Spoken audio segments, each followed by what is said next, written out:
It's the playoffs! The anniversary tournament continues! And we made it through the group stage. We are in the playoffs now, and we got the Raccoons going up against the Exodia stack. So, now it gets interesting. More best of 5 series, of course. No draft restrictions. You can pick whatever you want here. We have a prize pool north of 3,000 euros. And now, in the winner bracket, we have in red one of the favorites. Then again, they actually lost in their group stage match. They didn't make it through the winner bracket. Everybody, of course, looked at the red team and said, like, hey, Exodia stack, they're going to go all the way, easy. And then Team Rip stopped them. And now we have them here in the playoffs. They still made it out of the group as the second place. And, of course, the question is now, how far can they go here? Are the Raccoons able to maybe cause another upset?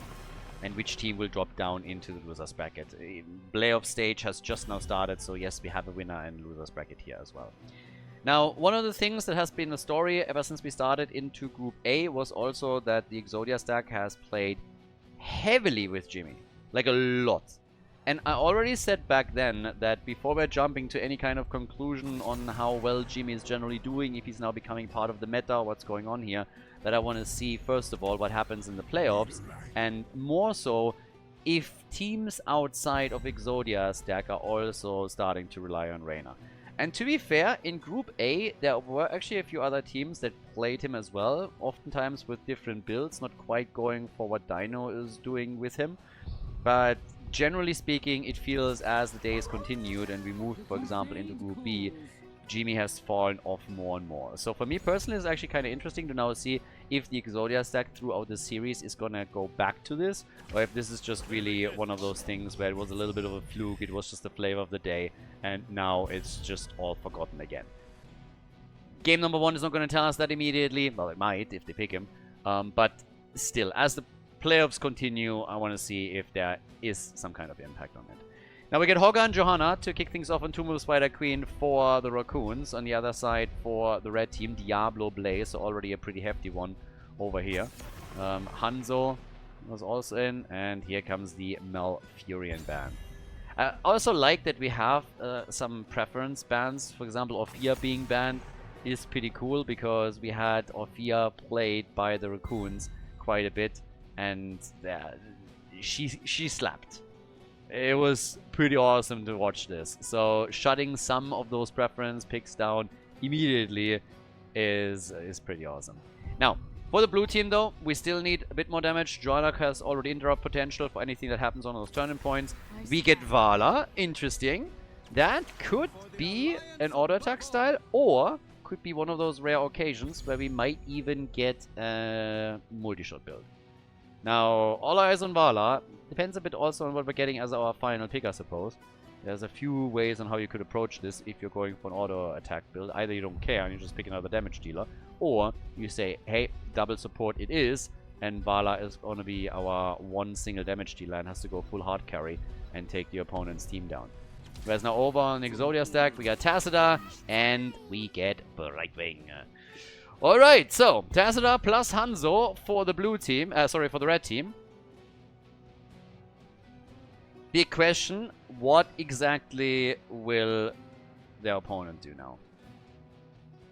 As I said, you have multiple choices if you're going with Vala here, not only in regards to her own build, but also how you support her and how you structure the damage on the team.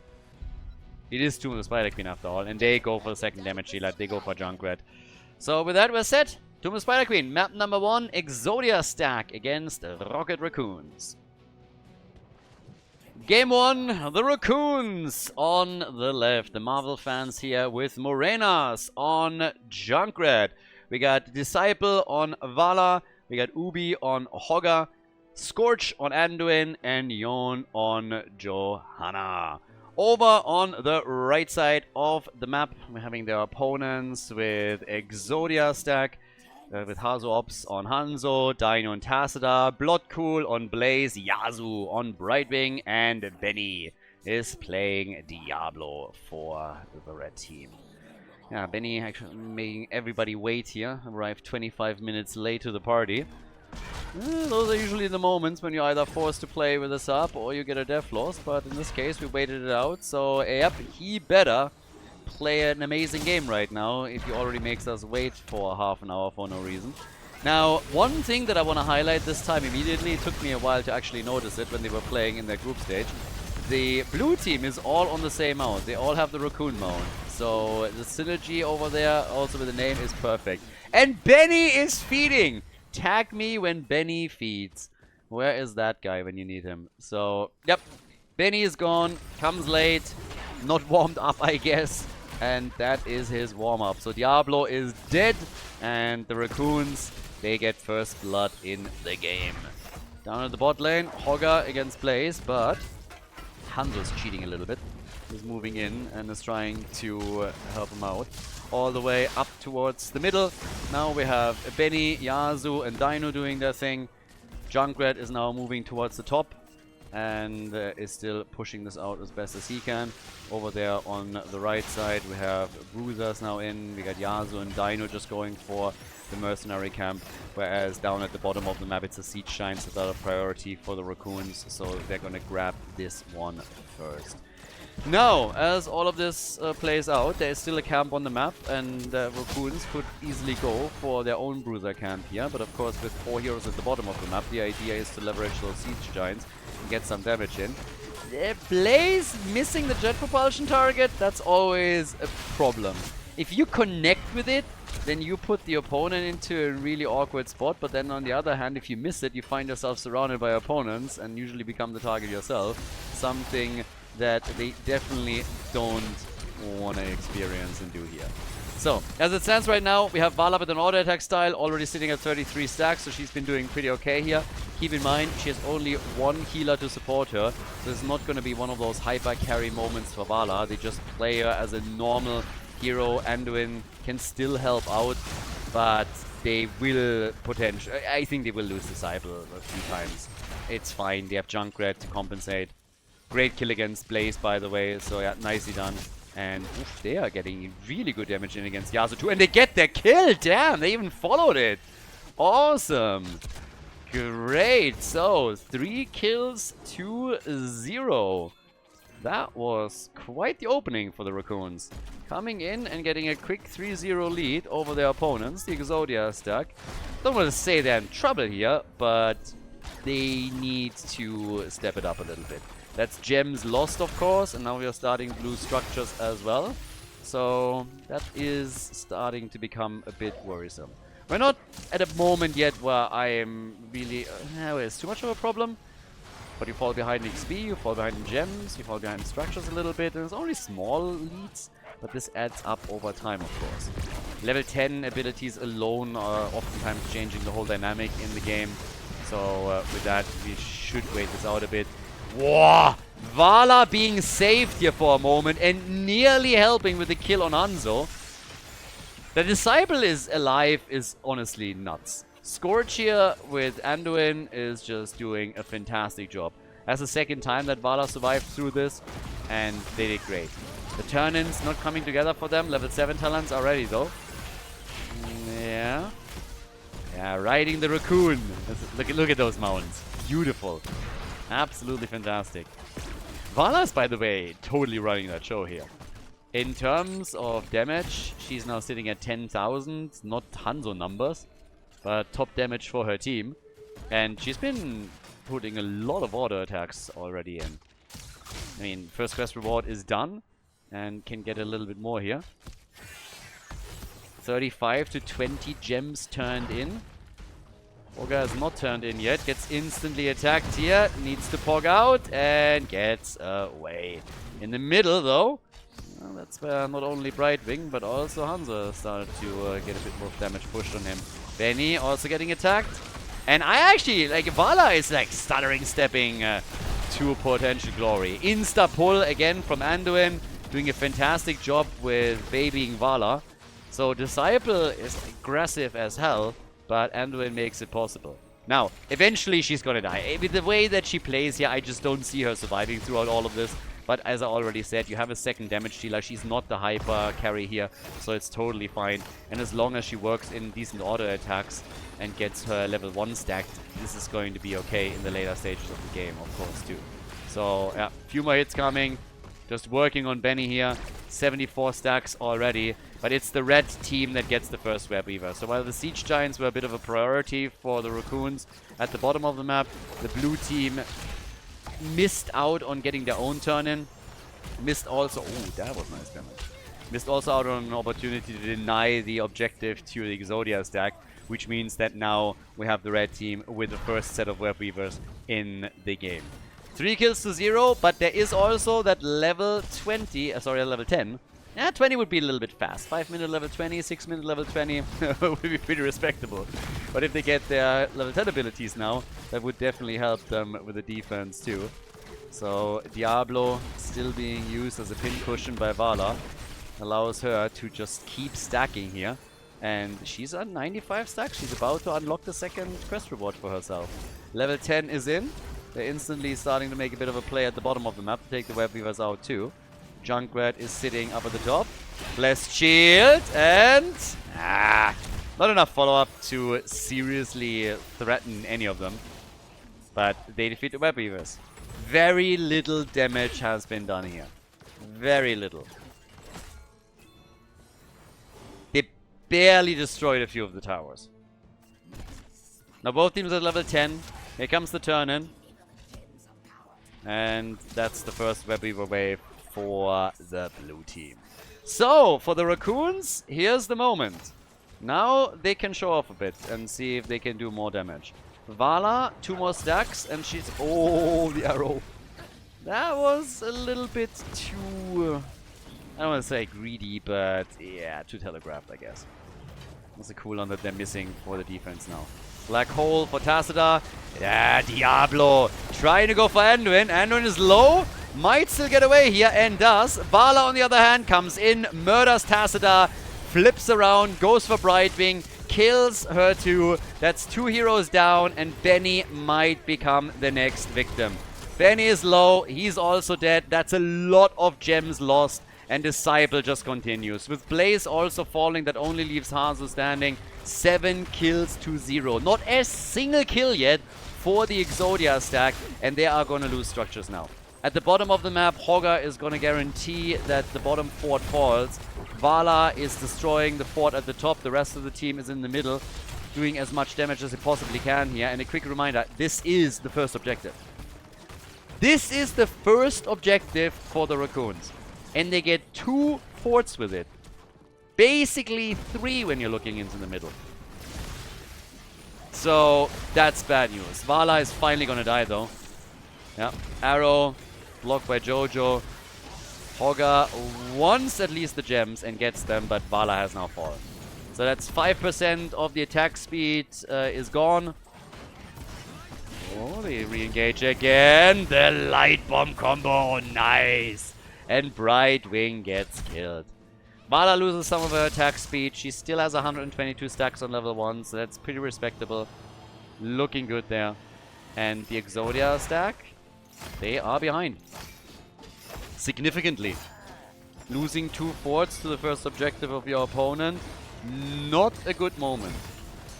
Yeah, definitely not a good situation to be in. So right now, they gotta try and defend, get their next turn in once that they have the gems, and hope that they can destroy a couple of structures as well. Of course, also trailing in experience. Morena sees what's happening here, but they could... Oh, the bunker! Alright. Hogger? Maybe a little bit too aggressive. That backfired onto Hogger very quickly. Oh, thank God for Anduin. So yeah, Anduin ruins this. I think Anduin is going to be taken or banned. He has been destroying so many of their plays in this game. And without Anduin, there would be a lot more dead heroes here. Vala at 136 stacks now. How much damage does she even have? Brightwing is dead. Vala's at 35,000 damage.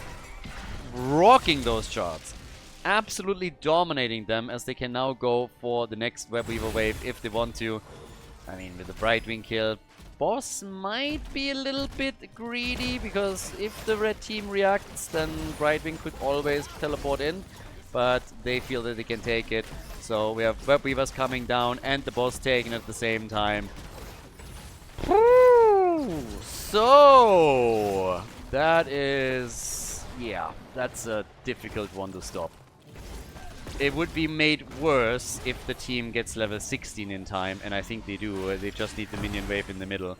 They get it, and yeah, now any second with a few more minions, they're gonna grab a level 16 talent, and this push will be even more of a problem.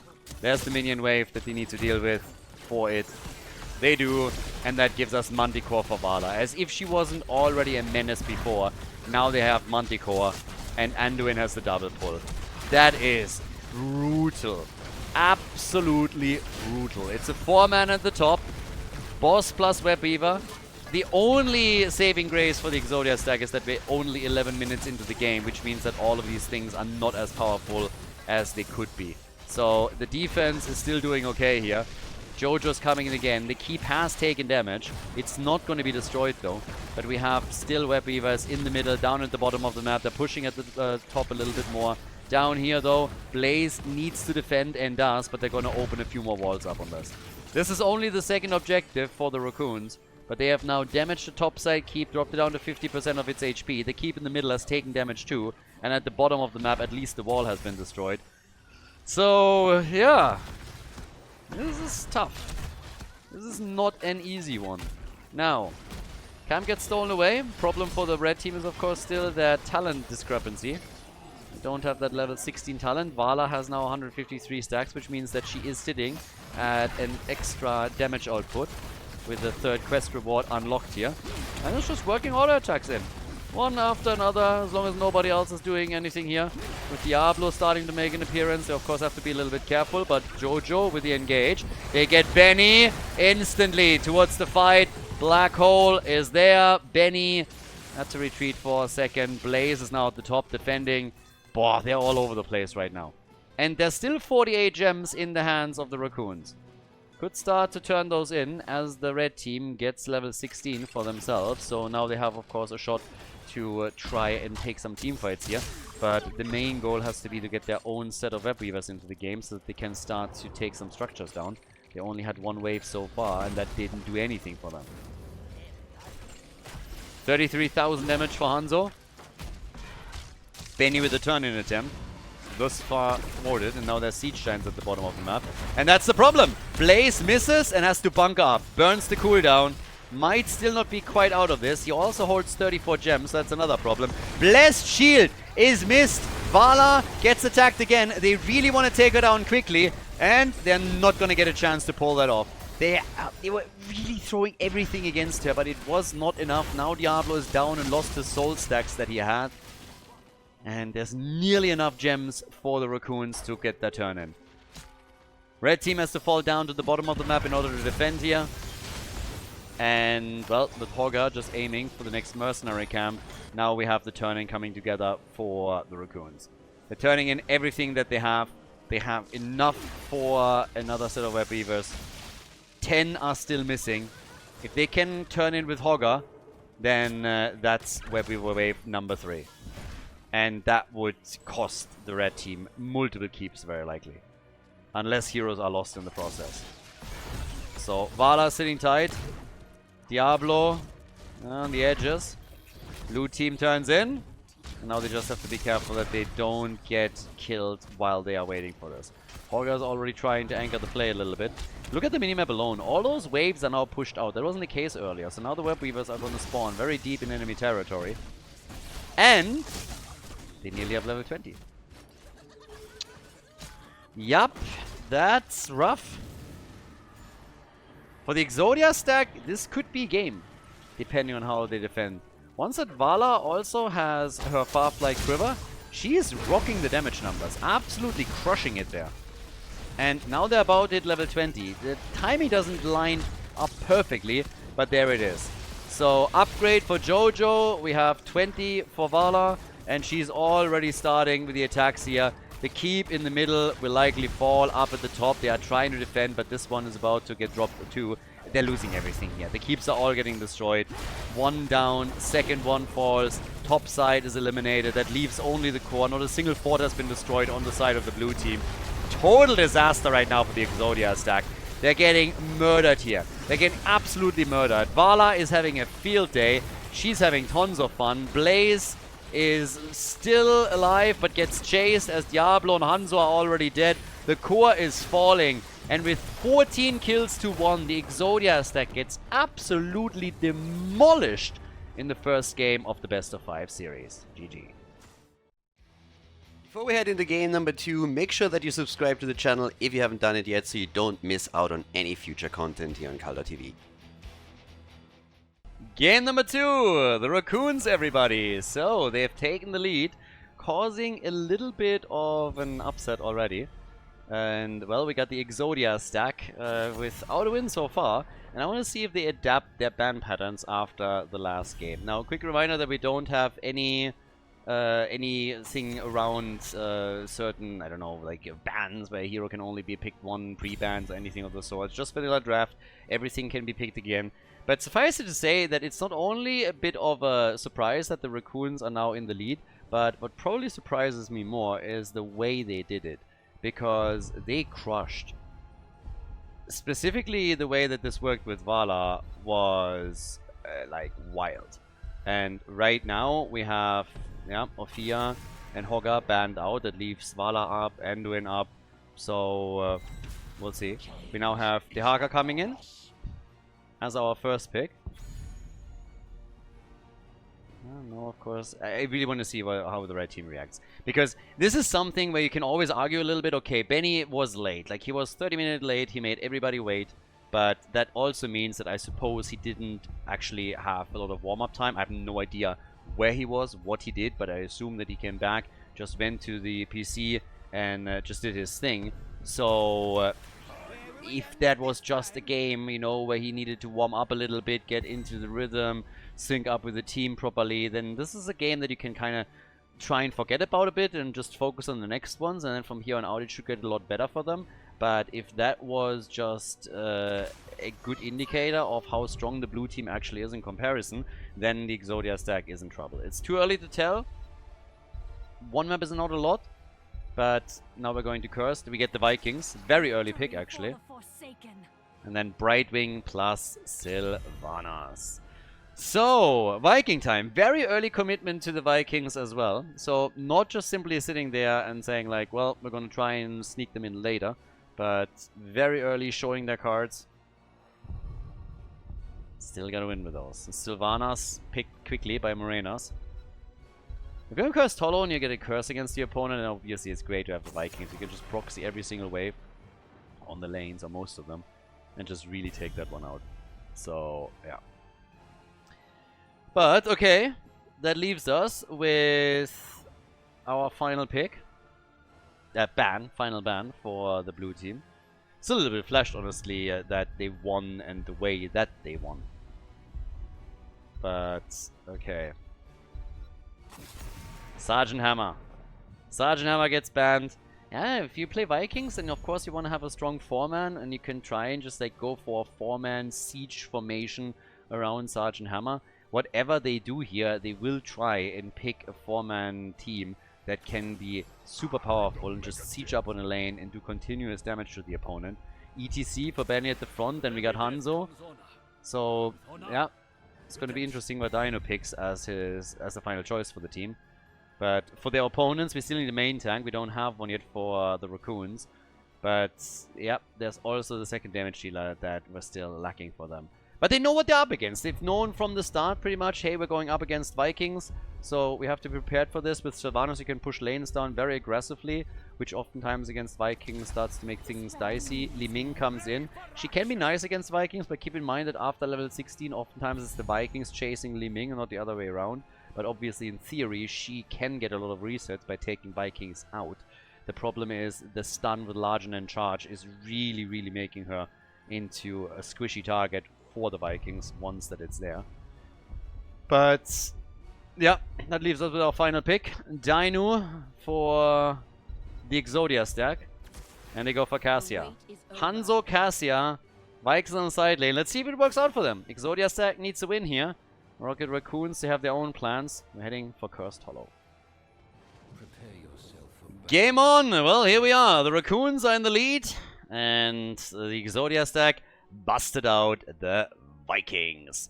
Over on the left, we got Disciple on Li Ming for the Raccoons. We have Morenas on Sylvanas.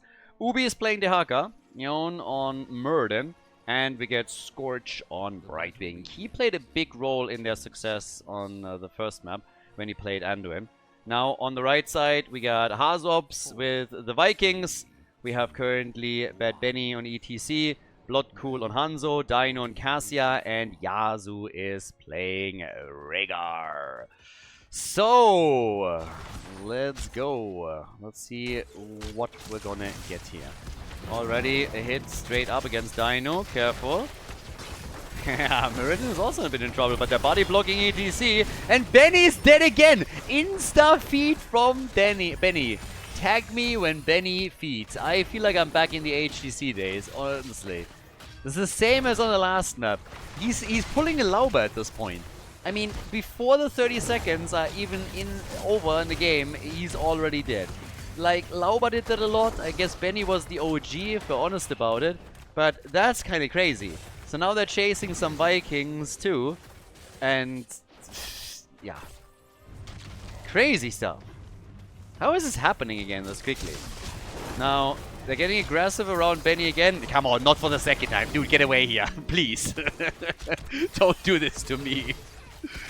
Oh, that would be brutal. I still remember when Lauber at some point played Falstad and flew from the Nexus straight into a bush. And the opponent was already anticipating that he would go there. And they just jumped in and blew up everything on that bush and he instantly died. Like, he flew in and it was just like an insta-death. I think it was 10 seconds into the game or something crazy like that. Mirrodin is able to get out. Benny, good news, he also gets away. So Benny is out of harm's way too. Mirrodin is obviously playing around his regeneration a lot. Sylvanas is down at the bottom of the map. Still totally fine here. And Hazu will have to deal with this because at the end of the day, if you leave Sylvanas alone, she's just going to take everything out. And, well, that is a dead Olaf already. And that is a second kill. So Hazu is losing a lot of Vikings here, which allows Sylvanas to push the bot lane without any problems whatsoever. When looking at the top, where the red team is as expected, using their 4-man to be super aggressive. But I'm not sure that they're going to win this little battle here. Sylvanas is empowering her own minion wave to do wonders at the bottom of the map. One tower down, the gate destroyed. And now Morenas is just going to continue with this. Another tower is already gone. Eric gets attacked. Sylvanas is prepping the next wave. And there's ETC coming. Oh! And Morenas is gone. Yeah. He just used the wave at the wrong moment in time. That was unlucky. That was really unlucky for him. He kind of got baited into this. He didn't realize that ETC was missing. If he didn't use the wave, he would have been totally fine. But he got a bit greedy there. Annoyed by Eric. So successful bait. And, well, that's a kill. Sylvanas gone. To be fair, still doing good damage down at the bottom of the map. Eliminating all of this.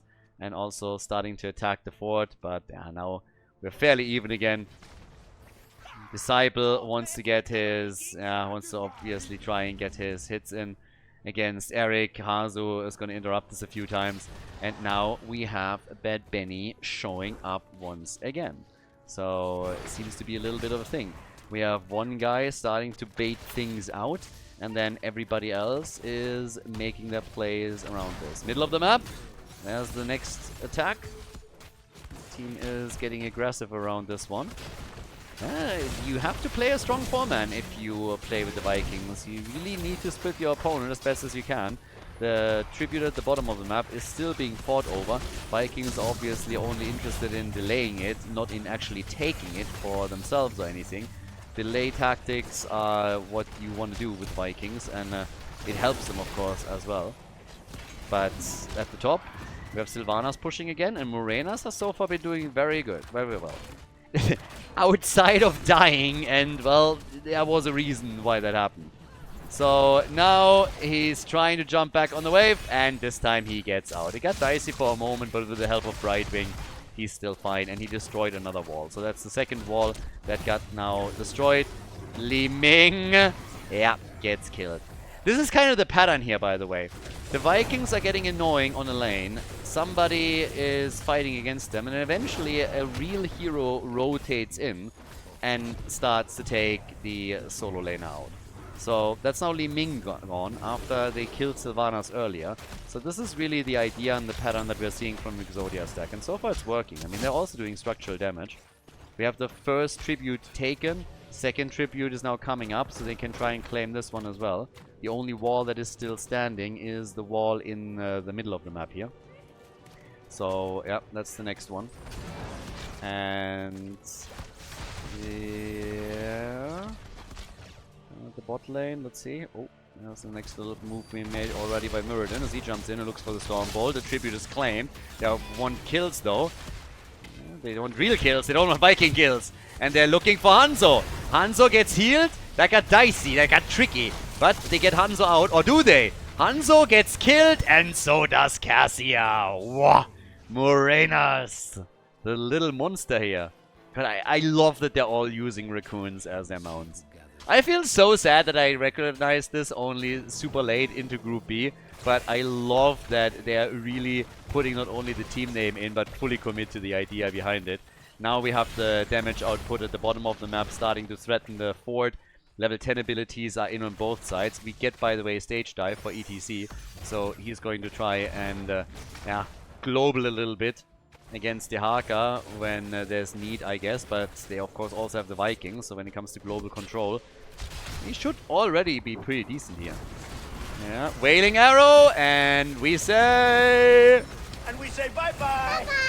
Double kill! Cassia is gone, and so is ETC!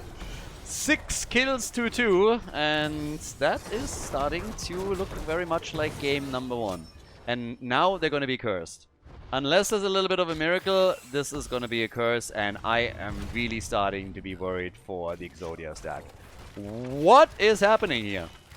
The Exodia stack is absolutely getting murdered. We have the Raccoons in the lead already. Now they've cursed their opponents.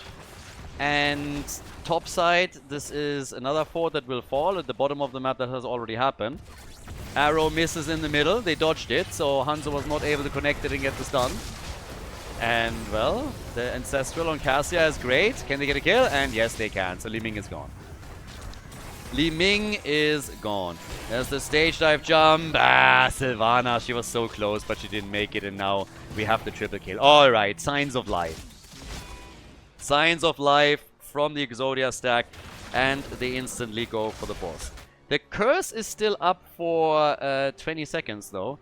So I'm a little bit surprised that they don't send anybody back. Even the Vikings are struggling a bit here.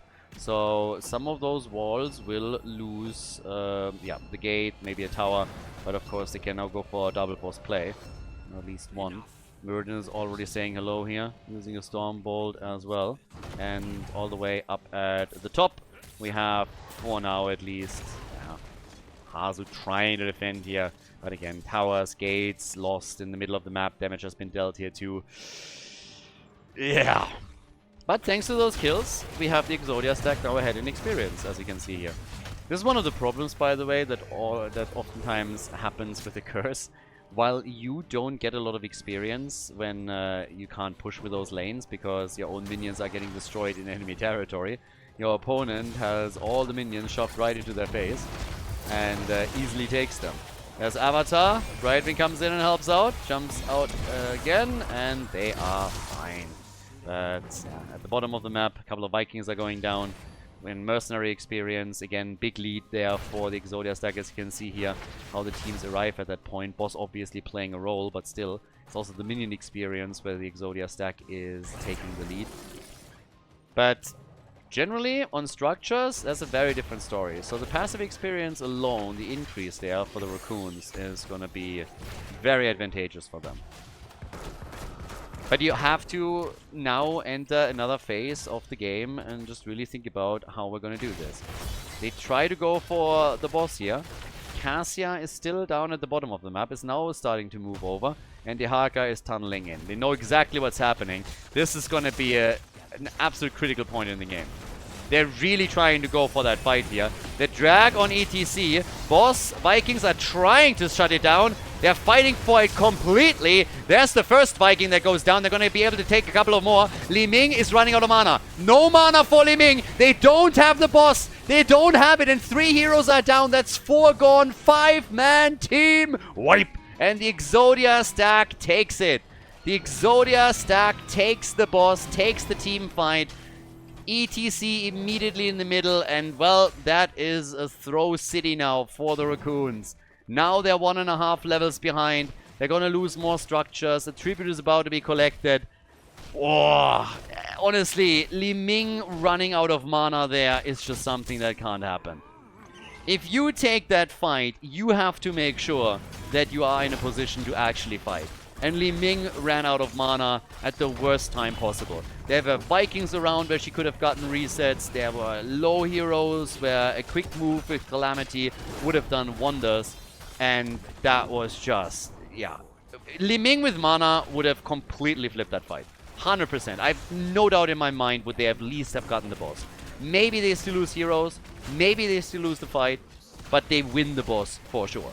On the pit, like on the point, there was no way they lose it if she still has mana and can unload a couple of abilities and get herself a reset or two. Brutal. Blue team outplayed themselves. Yep, they definitely outplayed themselves. The curse was strong, then they lose heroes during the curse, it's fine. But this was disastrous now. Massive, massive problem for them. Morena's at the top now. They have 16 talents, so that's the good news. You are on 16 versus 16, so you can still take fights, but now you are... I mean, you need to win them. If you don't win the team fights here, then I don't know how you're going to... Yeah, how you're going to bring this back. So, tough times for them. We get 7 to 10 kills in total. Experience distribution, as you can see here. Passive experience. This is where the blue team had a huge lead. Now it's equalized, as all of the forts have been destroyed. Hero experience and mercenary experience plus minion experience, though. Woo! Huge gap. Yeah, already they're trying to make another play for Muradin. And the blue team, at some point, they gotta take a fight. They gotta know that they have to do something. At least take a tribute now. This one's mandatory. Position for them is also good. ETC is actually jumping in. So they're trying to battle this one out. I don't think they can get enough experience to hit level 20, but they're totally willing to fight into this, delay it, and see what they can pull off. So right now, when it comes to damage, we have 34,000 for Sylvanas, 40,000 for Cassia. And things are starting to look much, much better now for the Exodia stack. Them being able to threaten a curse is great. Muradin goes in. Nice combo from Li Ming too. Not enough damage to seriously threaten Rhaegar, but still. Vikings are trying to steal this. Dehaka with a lick. Rest of the team is still battling it out and fighting. Already trying to retreat here. And Morena's nearly gets destroyed. As Dehaka is still attempting to get them off that seat. There's the channel, and that's a curse. They don't have anybody close that can go for an interrupt. That's a curse against the blue team. The hits keep coming. The hits keep coming. Half a level until 20. Boss is up. Oh. Yeah, tough times. I really think the Raccoons outplayed themselves with that top fight. Li Ming not having enough mana was a problem.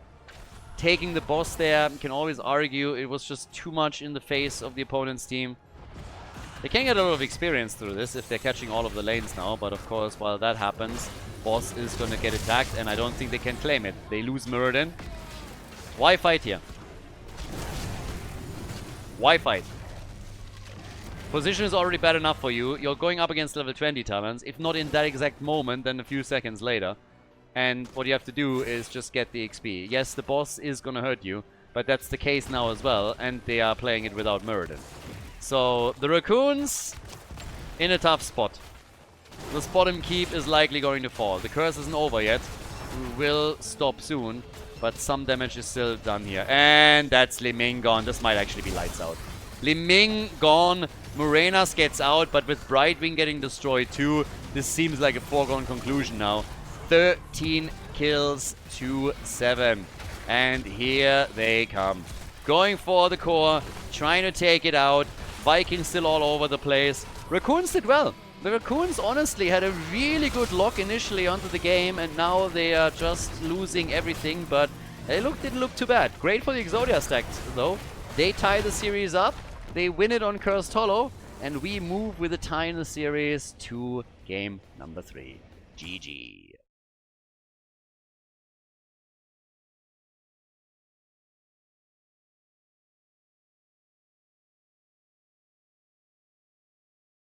Okay, series is tied. Well, I think the blue team outplayed themselves a little bit on the last map. I still can't get over the fact that Li Ming immediately ran out of mana. At least that's what it felt like in the last game on the boss fight. But Exodia stack, they have a point on the board. Great for us as the viewers. Guarantees us a minimum of 4 maps. So let's see what's gonna happen now. Ophir gets still banned. That's the Disciple Respect ban. He's crushing people so hard with his Ophir plays that the Exodia stack just says no matter what happens in the series, no matter what we're thinking about adjusting to, Ophir gets banned. And Disciple has had some really nice plays also in game number 1, for example. As Li Ming also in game 2 until that fatal moment. But, yeah, final ban. First pick, first ban went over to the Rocket Raccoons, so the map was actually chosen by Exodia stack. The losing team can always make the choice whether they prefer to have the map pick for the upcoming game or if they want to have first pick, first ban, and the blue team clearly decided that they want to have first pick, first ban. With the Nubarak taken out, what are we going to get? Aldrich Pass, obviously, big map again. One of the reasons why Nubarak also gets taken out. I mean, there's plenty, but you can use Nubarak to cheese the objective. You just spawn a couple of beetles when you're there. The grunts get distracted. None of the smartest, the sharpest tool in the shed. So once that they are distracted, Nubarak just simply starts the channel on the prisoner camp and you get lead unless your opponent is monitoring exactly where you are and then interrupts you, which most teams these days do. But yeah, Nubarak gets taken out and we get Blaze and Muradin on the other side. I want to highlight again, by the way, that both of the games started with Benny dying pretty much immediately. So, can he make it 3 out of 3? Are we going to see the same thing on Aldrich Pass now, with Muradin? It would be really amusing, but I think this time it's probably going to live. We get Chromie for Morenas, and Jojo for Yon. So, Hoga Johanna. Yeah, and Chromie for more bursty damage. I'm still impressed, no matter what, how the Raccoons are playing this year. They did a really, really awesome job so far. Can they take the Exodia stack out, though? The fact alone that they had the 1-0 lead and looked for a long time like they would walk away with a 2-0 victory, or could, well, not victory, but lead, is already wild to me. Because, again, I have to say this again. Everybody came into this tournament looking at Exodia seconds like, ah, yeah, they're going to win it. They're going to just, like, run through the tournament, no problems. And then they faced off against Team Rip in their group stage match, and they lost. It was a close affair, but still, they lost the series. And now in the group stage, it didn't quite start, now in the playoffs, it didn't quite start as smoothly as they expected it either. The funny thing is, if the Exodia stack actually wins now, they would go up against Team Rip again, here in the playoffs. We have a winner bracket and we have a losers bracket, and whichever team wins goes up in the winner bracket final against Team Rip. So it could be the rematch of the group stage between the Exodia stack and the Raccoons. Now Genji and Ana in. Nano boosted Genji Dragon Blade. Let's go!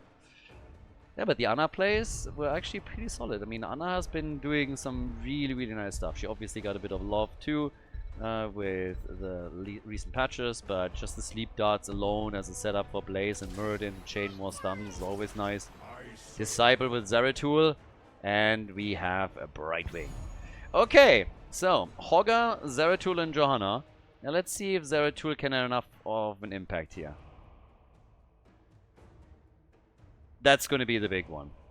If Zeratul is going to be able to really, really pressure, let's say Ana or Genji here. And now that we're heading into Aldrich Pass as our final pick, we get Abathar. Yes, double Genji and the hat on Dino. Alright, the slug is in the house, everybody. From a Viking game in game number 1, now to the Abathur play on Alterac Pass. Let's go. Series is tied. Who takes the lead? Game number 3. The series is tied. The best of 5 goes on to Alterac Pass. On the left, we got Disciple on Hogger, Morenas on Chromie, Ubi is playing Zeratul, and we got Scorch on Brightwing again. Same as on the last map, with Yon on Johanna. And then, of course, the one and only! Hail to the king, baby. Abathur. Abathur played by Hazu. We got Bloodcool on Blaze, Dainu on Genji, Yasu is playing Ana, and we got Bad Benny on Muradin. Okay, bit of... this is gonna be a wild one. We go from a Viking game into an Abathur game, and I'm absolutely here for it. So, let the show begin on level 1. I mean, first of all, we got the Divine Fortress here, Gambit, for Jojo. Okay. And then at the same time, we're currently looking at Shadowhunter for Zeratul, so Might of the Narazim build for him, Grenade build for Ana, and yeah, with that, I'm starting to kick things off slowly and steadily. Well, in the meantime, also another shout out to all the people supporting the stream on Patreon. Again, we've been hosting tournaments for Heroes of the Storm ever since Blizzard completely killed HGC, keeping the esports scene here alive. If you want to support those efforts, you can check out patreon.com/Khaldor. There's also a link in the description if you currently watch this on YouTube. Best way to support it, we plan on hosting more and more tournaments. Obviously, we also recently started to host some amateur tournaments to get the amateur scene more involved into the actual competition here. And also, big shout out to the latest supporter over there on Patreon, Eike. Thank you very much appreciated. Thanks for the support. And as I said 100 times in the past, without you guys supporting it, we would have closed the doors on Heroes Esports a long time ago. So, thanks a lot. Now, with camps taken from each team, we have in the middle of the map the defense already set up. Abby. Oh, I love Abathur. Abathur's such an amazing hero. You gotta give it to Blizzard. A couple of the heroes that we have in the game are just absolutely unique. You have the Vikings, you have Abathur, you have Cho'Gall. There's a lot of stuff in heroes that is just pretty special. Now, down at the bottom of the map, we got Disciple slowly doing his thing. We're having also Morenas, Yon, and Scorch just still sitting in the middle. The camps have so far been defeated. With Zeratul all the way topside. Abathur also needs to be a bit careful. I mean, at some point, of course, Zeratul with the mobility can start to be a pretty big issue. So, yeah, we'll see what he can do there. Yeah, if Zeratul, for example, you know, just jumps in over the wall, gets a kill, is able to retreat. As soon as you have vision on Abathur, he starts to become vulnerable and has a bit of a problem there. But this is still a little bit more tame of an opening into the series as we've seen before. I mean, quick reminder, Benny hasn't died. So Benny has actually not died. Top side, Ubi still up against Genji. That's obviously the problem when you're rocking any kind of like solo lane. You are never really playing a solo lane. Abathur will eventually come in and support the other hero, so you always have to be careful. And the symbiote on Genji is already terrifying enough, but if you can also put it on Muradin, he is a problem with that as well. We've seen Muradins with the symbiote basically going 1v3 at times in the past. So, yeah, the team has to be very careful when they are starting to engage into individual battles against anybody else. Now, talking about battles, seems like we might see Brightwing fall. Nope, Brightwing is still alive. Still making it here, as we have the first objective up. No level 7 talents yet. Nobody has made a move for the objective yet either. And there's the save. Good. I think Jojo would have most likely gotten out of this one either way, but Brightwing to the rescue once more. Quick tap at the fountain. Still, Abathur playing careful at the bottom of the map, as I said before. If Zeratul just snips you out at some point. There it is. Exactly that. Exactly that. And... not like this. This is exactly what you would like to avoid. I mean, Zeratul getting aggressive, I absolutely love that. That was just a little bit too aggressive. So, sees an opportunity to come in, and it was super, super close here. One more hit, and he's dead. If there's a few more minions over on the other side of the wall, then it's not a problem either. But with both of the towers aiming for Zeratul right away, he's just instantly dead. So, yeah. Then again, they might be able to go for a kill here too. Jojo is gone. And that is one of the Gambit stacks removed. So, the Exodia stack is really picking up momentum. It started in game number 2. Now here in the 3rd game, they get 4 kills.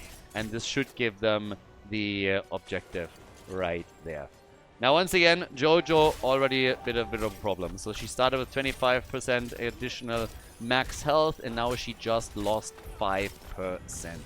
So, yeah, it's not that big of a deal yet, but 5 minutes in and you're already losing your first stack. That's of course a bit of a nuisance.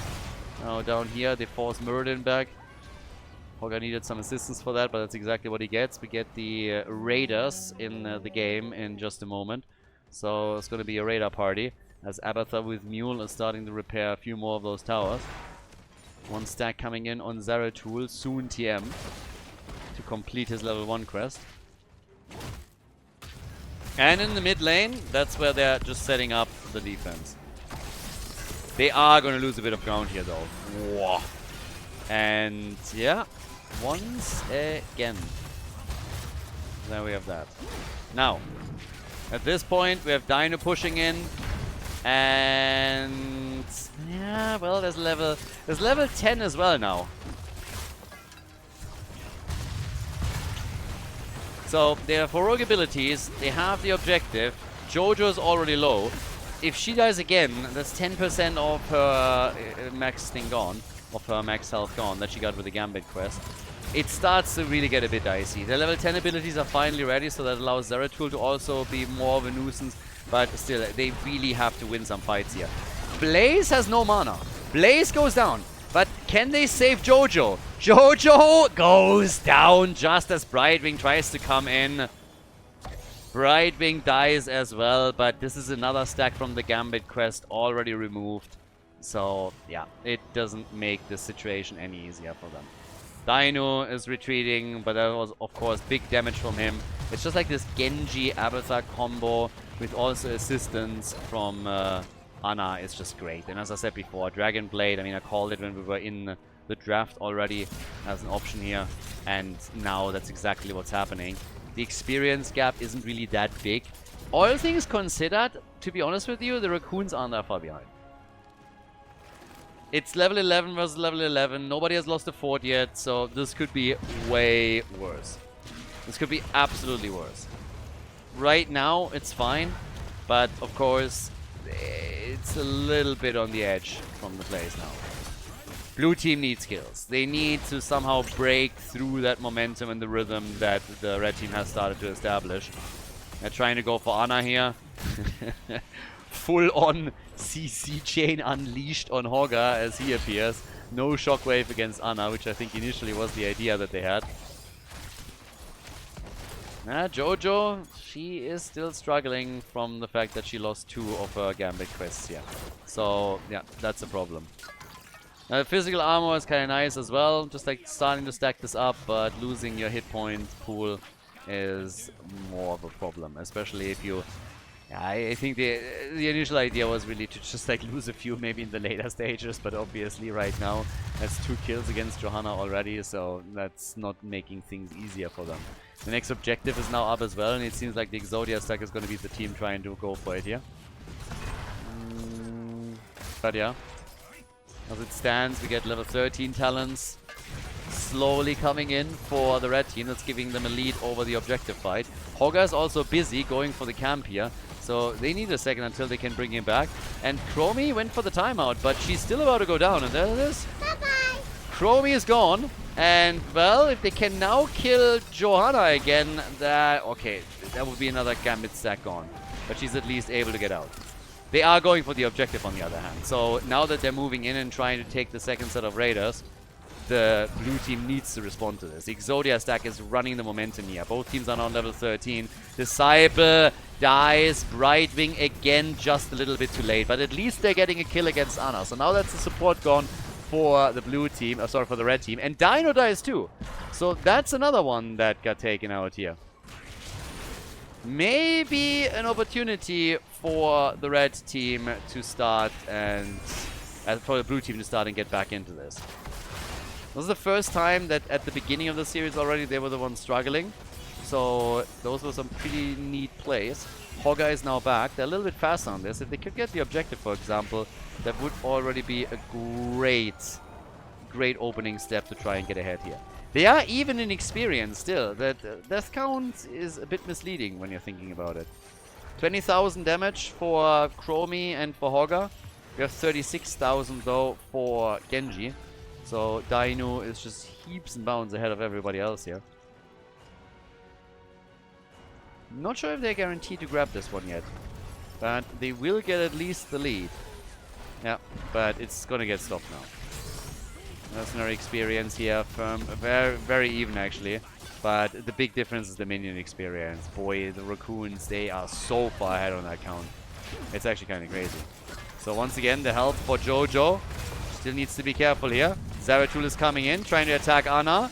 And they need to assist her. Once again, Zeratul, time and time again, this Cyber with a big place, but now the bunker is out. Ana is on the run once more. She's not the only one. Genji is also attempting to escape here. The two of them moving out, and there's the kill. They go for Hogga and take him down. Zeratul, on the other hand, he came and destroyed Ana, but it's the counter kill as Zeratul falls as well.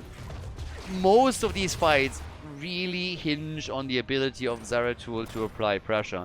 And he's done a great job in a lot of these battles, but they just fell short on the last one. And Exodia Stack is obviously watching out for him. They know that he's going to engage. He has to engage. So they're just sitting there saying, hey, if we can just come in and the second that Zeratul makes an appearance, slap him around and hammer him into the ground, then that's going to be that.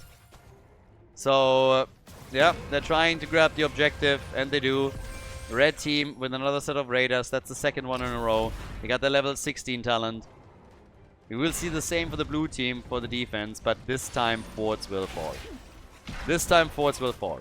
And Dino thinks that he also can get the boss at the bottom of the map. So they are ready for that fight down here. Boss leashes and disappears as the raiders are coming in. But they force them at least down to the bottom of the map. Exodia Stack with fantastic plays now. A lot of the team fights are extremely well coordinated by them. They still need to do the damage though. And, well, we have Chromie obviously. Now with a level 16 with a fast forward. We get Master Warblade for Zeratul. Big invade down here again. Zeratul says hello. Looks for Ana immediately. Yeah, gets good damage out, but also gets attacked right away. They still try to take Ana out, and the bunker is a second too late this time.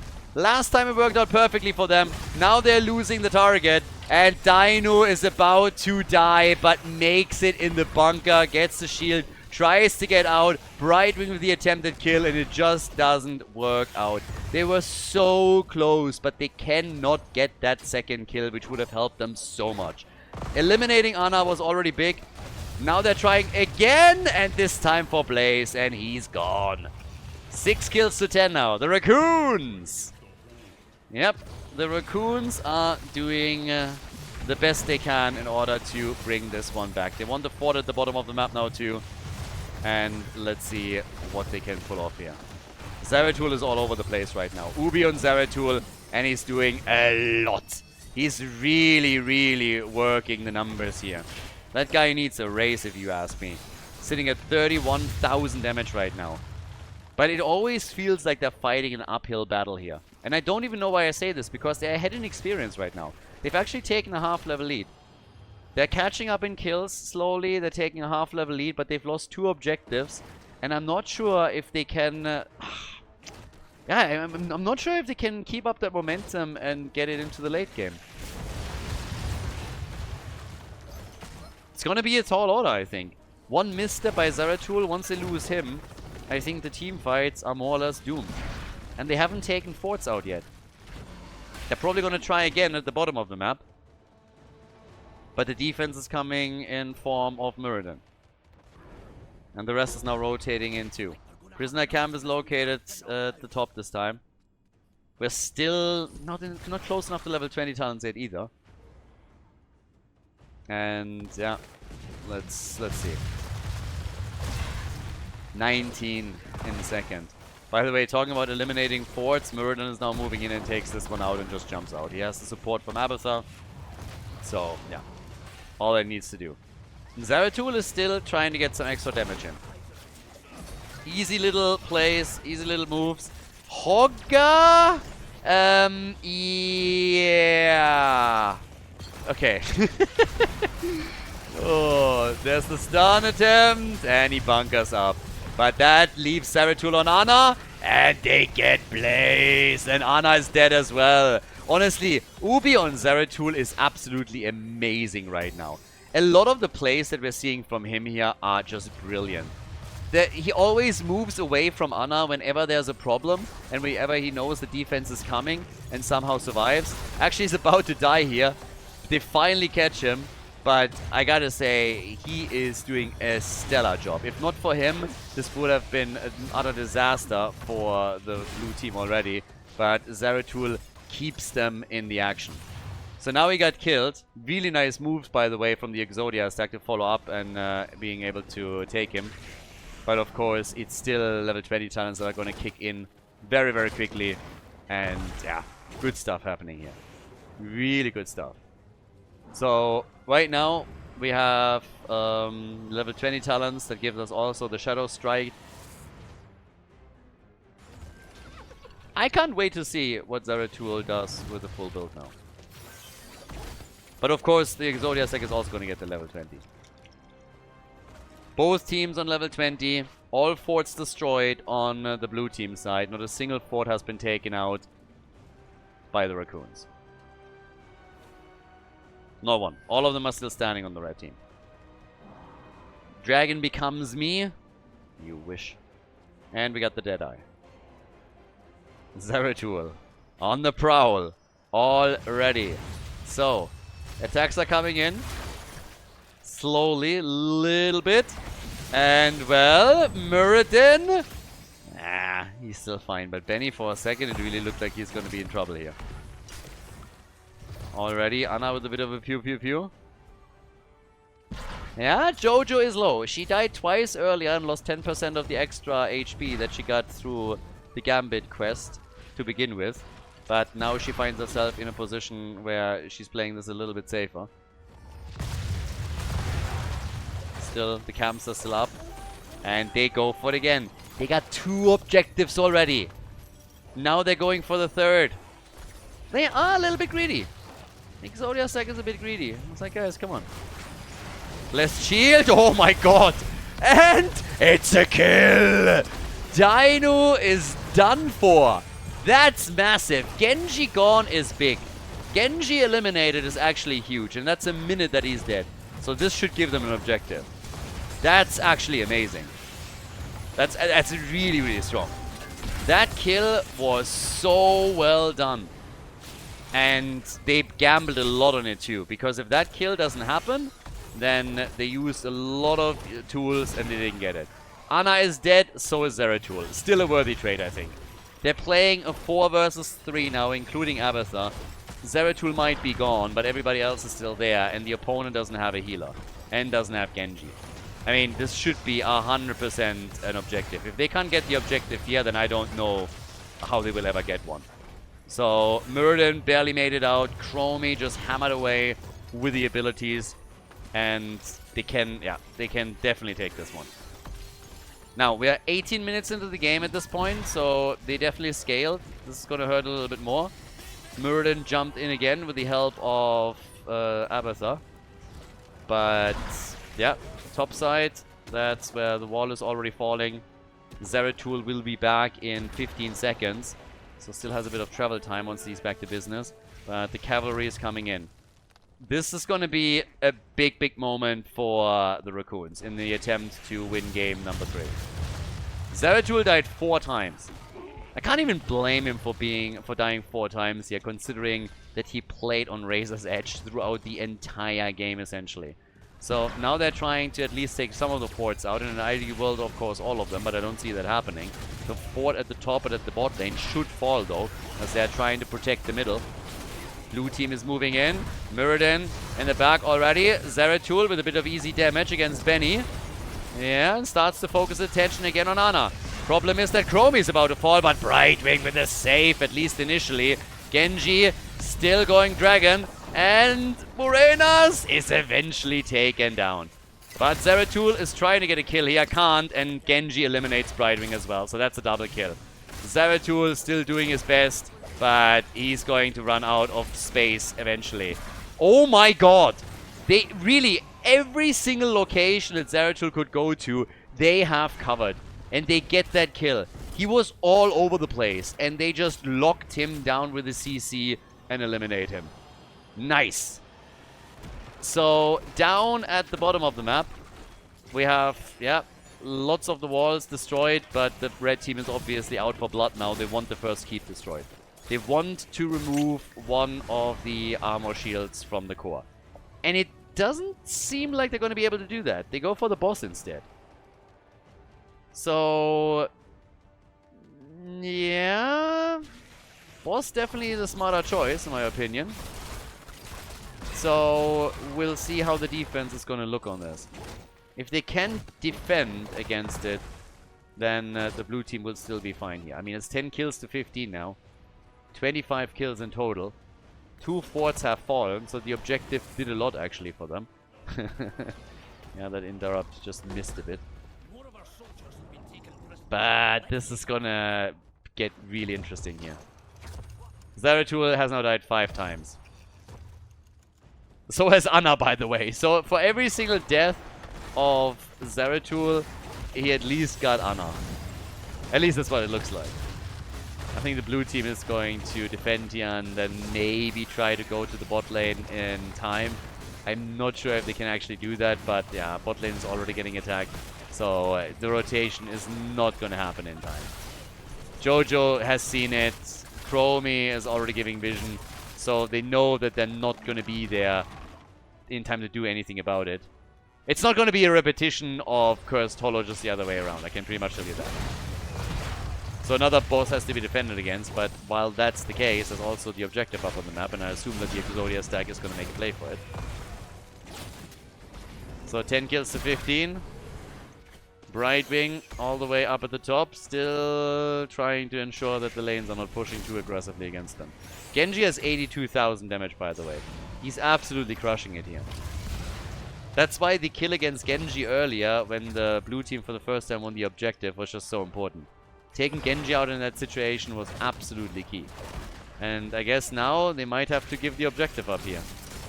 This is gonna become awkward for the blue team. They want to defend the boss to make sure they don't lose the keep. But if they want to go for the objective, then they have to make the decision pretty quickly. So the boss is essentially defeated. But now they have to retake control of their own prisoner camp, or it's an issue. So yeah, right there. Brightwing still at the top. And they're retaking this with the help of the grunts. Ana just on the run. Ana the entire time is just on the run. She knows that Zeratul is eventually going to come for her. So she's just trying to stay back.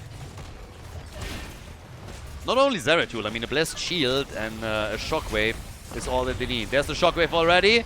But, nice, the Condemn, and Genji's gone! Great setup from Jojo. The Blessed Shield coming out as well. That's the kill that they needed.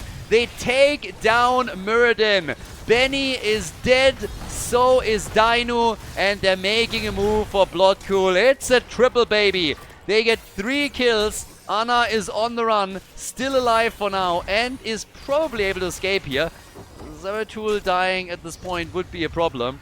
Brightwing with the assist. Yeah, gets the heal through, or that could have been a kill. And now they can go for the move, for the keep in the middle. Obviously, there's also a camp up that can be taken. Disciple is already grabbing it. The Raccoons, ladies and gentlemen. This is a big one. This is a huge, huge change. And they go... Whoa! There's 2 shields remaining, and they want to go for the core. 2 shields remaining, and it's a core play. And they're running it. They're running it. This is it. This is it. Genji is back in 4 seconds. It's not going to be enough. They take it. Nicely done. The Raccoons with a 2-1 lead against the Exodia stack here in the winner bracket of the playoffs. Wow. GG. Well played.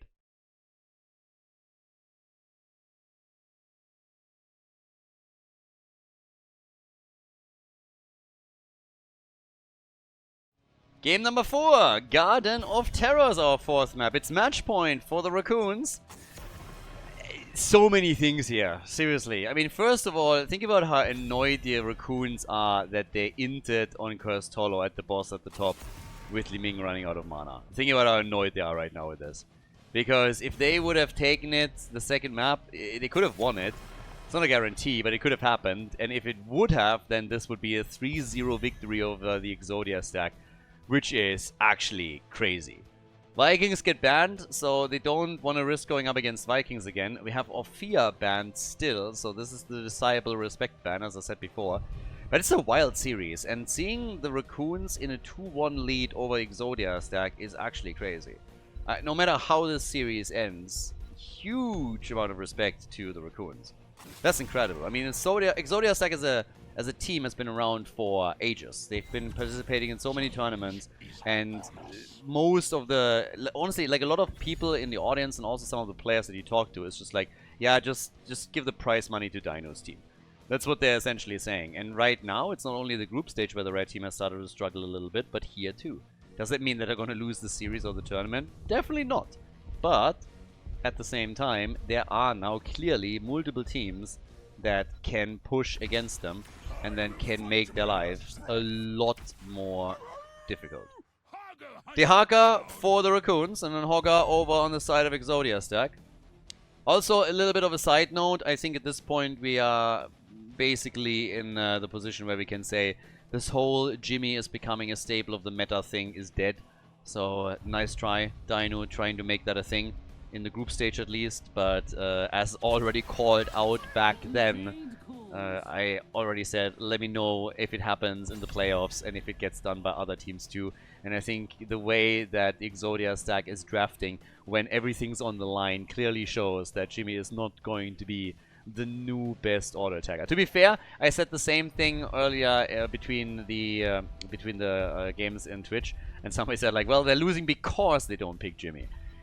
There could be something to the theory, and, well, if they at any point change things, then, I don't know, maybe Jimmy comes in and all of a sudden, you know, they start winning. But so far, they haven't really made any efforts into that direction, and I doubt that they're going to do that in game number 4 now, because this is match point. Now, we have Zeratul banned out. That doesn't shock me either, but given the fact that we already have the Haka pick, that Jojo is there, yeah, they could still swap things around. Still, big shout out to Ubi for the Zeratul performance on the last map. Wasn't easy, died a few times as well, but huge impact for Zeratul. And enough that the Exodia stack came in and said, you know what, no, that's not happening again. We get Diablo, we get Hanzo. Technically, you could go Arrow into Apocalypse. Something that we rarely see these days, but hey, a girl can dream. And for the blue team, we need our damage dealers. They need something here. And, well, what we get is Greymane and Malthael. So a triple front line with the Haka, Johanna, and Malthael. And then over on the right, our final pick for match point number 1. Yeah, who's it gonna be? What's gonna be the choice here? By the way, Exodia stack chose the map. They lost and they chose the map. They went for Garden of Terror. So they gave up first pick, first ban because map was more important to them. Kind of knew that as I saw Garden of Terror. Oh, Medivh. Yeah, Medivh is a game changer. A good Medivh play is an absolute game-changing element in the draft and the game. Let's see if it works out for them. Garden of Terror, match point for the Raccoons here in the winner bracket of the playoffs of the Anniversary Cup. Rocket Raccoons against the Exodia stack. We have a 2-1 lead for the blue team. And now, the first match point. Bit of a moment of truth here. Disciple on Malthael. We got Ubi on the Haka. Morenas on Greymane, Scorch on Brightwing, Play, also known as Yon, on Johanna. And on the right side, we get Hazu on Medivh with the Arcane Rift here. We're going to watch this baseline. We got Dino on Blaze, Bad Benny on Diablo, Bloodcool is playing Hogger, and we got Yazu on Rhaegar. Jojo's, by the way, going back to Zealous Glare as the level 1 talent, so no Gambit for her in game number 4. But yeah, here we go. So this is a big one. Blue team, technically, could have already won this series, but made some questionable choices on Cursed Hollow. But I am still absolutely amazed by how well these guys are playing. So big shout out to them. Very enjoyable performance, and yeah, huge shout out. I really want to see them in way more tournaments here, and to really threaten also the some of the previous top teams. They're immediately making a big splash with the team that they've assembled here. So yeah, totally here for it. Down at the bottom of the map, Benny! Is Benny feeding again? Tag me when Benny feed! Yes! There's the first blood. Brightwing gets out, they try for Rhaegar, and he gets a shield. If not for that, he would have died too. But it seems like they're not quite done yet. They even went for Hanzo for a moment. But yeah, good damage, just not enough to get another kill. But Benny, Benny went down again. He didn't make it to the 1 minute mark, and well, in professional circles, we call that pulling a Lauber. So that's kind of what he did. But yeah, down at the bottom of the map, we still have the first few camps taken. Rhaegar is now doing the same thing. Hanzo is just sitting around, but is not doing too much here. And yeah, Hogger, bing, bing, bing. One of the reasons why Hogger is oftentimes even banned on Guard of Terror is simply because the hero is so fantastic at camp clear that with all these camps around on Garden of Terror, you normally want to get rid of it. I mean, this is the map that has the most camps in the entire game. So if you have a hero that is really getting them quickly, then you can have a huge impact on that and just create additional pressure against your opponent very easily without having to neglect your lane minions or anything else. So yeah. Medivh, by the way, doing a fantastic job with the stacks, and the skirmish at the bottom of the map obviously helped. He was just firing away there and is now sitting at 20, so this is actually looking very, very good. The Tong missing! Bloodcool was in a bit of a dire situation there. If that Tong connects, he's dead. Luckily for him, that wasn't the case. Now they're going for Johanna at the bottom of the map. Just easily moving away from this. There is Medivh still around, so Portal could ruin the day. Yeah, okay, but they're getting the save here. So Jojo is just simply retreating. And with everybody down at the bottom of the map, we now have Greymane attacking the minion waves in the middle. We have Brightwing still trying to go for a tower at the top. And they're stealing the Siege Giants away here too. So this triple front line is already starting to pay off a bit. But he shifted positions. Disciple gets the assist from Brightwing. Now they both might be in trouble here. Fully chased. Brightwing about to go down. They're maybe trying to go for Rhaegar, but yeah, no. And this all happened with a follow-up kill on Malthael, because Malthael decided that he wanted to do a different path. And then they get all trapped. So that kind of sucks a little bit. This is exactly the kind of like decision, going for the greedy route, that oftentimes backfires, and it's a huge problem that Brightwing as a hero has in the first place, because you find yourself in a spot where if you global in to try and save a target, it might just end up with you dying too. You still need to have a proper escape path, and that wasn't really the case here. So that's a double kill for the red team, and the Exodia stack, of course, is very, very interested to force game number 5.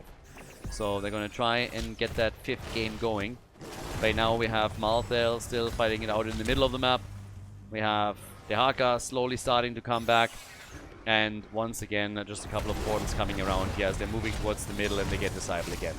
This is the problem right here. If you have Medivh in the team, then the portal plays can be a huge surprise. The heroes are used to certain timings, to just time frames, how long it takes an opponent to rotate between lanes. There's a couple of heroes, like Lucio for example, or other talents that can speed those up a bit. But if you have these portals all of a sudden coming out of nowhere, and you don't see the rotation coming, maybe he hasn't even been called out yet because he just left the lane, then all of a sudden you're facing off against 3-4 opponents, and you just don't stand a chance there. That's 34 stacks also for Medivh's baseline. seems like a foregone conclusion at this point that he is going to be able to complete that quest without any problems whatsoever, and very early in the game too. If they had level 10 here, they would have probably tried to take him out. That would have been Blessed Shield and everything just to get rid of the stacks. But he's at 39 and that's a guarantee. Unless he completely ints and removes his hands from keyboard and mouse, Medivh is going to get this one easily. So, misses the first, but this one should be a hit. Yeah, still isn't. So it's still sitting at 39. I would laugh, honestly. If Medivh touches ground at some point and then gets met by a Blessed Shield straight to the face, gets just simply blown up, I would laugh. That would be pretty funny. I don't see a world in which that actually happens, but it would be amusing. Tragic, but also amusing. So, Last Rites hasn't been picked yet. Still oogling the potential Tormented Souls pick. And they go for it. Tormented Souls. Even with a bullet and everything that they can throw onto a single isolated target, shield is of course a problem. Medivh has also decided that he goes onto the Polybomb. So they didn't want to play around the shield cooldown here from Medivh with Last Rites and him just denying stack after stack. So they go for Tormented Souls. Now, hi Hogger, how are you doing today? Yeah, well, not that great if you're honest about it. Hogger spins a bit out of control here, and that is a camp taken. Medivh is completing his quest 6 minutes in. Well done. Great job. But, yeah, Hogger goes down, and while they are taking the minions away, this is already damaging the fort at the top lane. So the rotation is actually not even coming. It's just Medivh that is on his way towards the top. And if Greymane, for example, still makes it here, that would be pretty sick for some extra damage. And yep, that's what we're gonna get. Could go into walking form here easily, stays ranged for now. Wants the kill, can't get it. Poly got baited and is maybe getting away. Brightwing to the rescue, but Brightwing is gonna die for it. Oh, maybe not. Nice. The arrow. And Brightwing is the only one that could technically still die. And they're getting... Ah, the portal! The fruit fly. And they're saving everybody. Okay, that was big. That was huge. They didn't get the seed, but that would have been amazing. So, yeah. That was actually pretty funny here.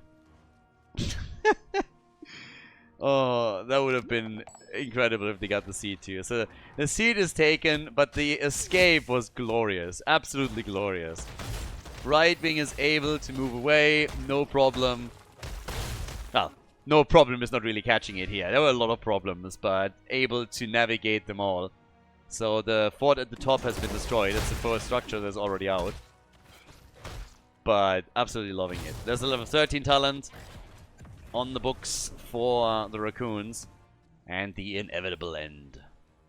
I kind of like that talent name. I don't even know why. Inevitable end as a talent name is great. They're going full Thanos on this one.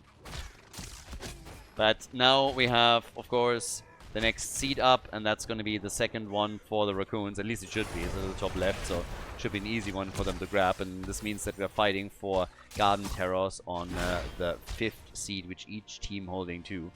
Unless something goes horribly wrong right now, and the red team somehow sneaks the seed at the top right, top left. So, yeah, we got 5 kills. We're 8 minutes in, 5 kills. Especially, of course, for the Exodia stack, there's a lot on the line here. They need to be very, very careful with all of this. So, seed gets channeled, no problem here. A little bit of vision. Greymane is already saying hello, and Morenas with Greymane is only at 10,000 damage so far. Malthael has done most of it. They're actually committing to this fight. There's already the ult for Malthael. Apocalypse! And Brightwing is murdered. Brightwing is gone. The red team is a bit low, but they're still going to be fine here. They get the heals now too. The camp has been taken. Honestly, if I have the choice of whether I want the fruit fly... Oh, I didn't even see that. I was about to say, if I have the choice of fruit fly or camp, I go for the camp as well. Screw the fruit fly. The Haga gets killed. I still think it's worth it because what Jojo just did is complete her level 4 quest. Jojo completing level 4 is huge. Having Subdue ready, that is massive. That's a huge slow. That's essentially her running a stun. Her dying here Yeah, that doesn't really help. So, okay. You got Subdue. It was still fine when Brightwing died, maybe when the Haka died. Now Johanna dies as well. You're starting to overdo it a little bit, especially because it starts to screw with you on the seed. So this looks very likely like the first Garden Terror set for the Exodia stack. Yeah, they're channeling, nobody's interrupting, so we're gonna get Garden Terrors for them. Jojo should be back, but they're falling a little bit too much into this portal trap.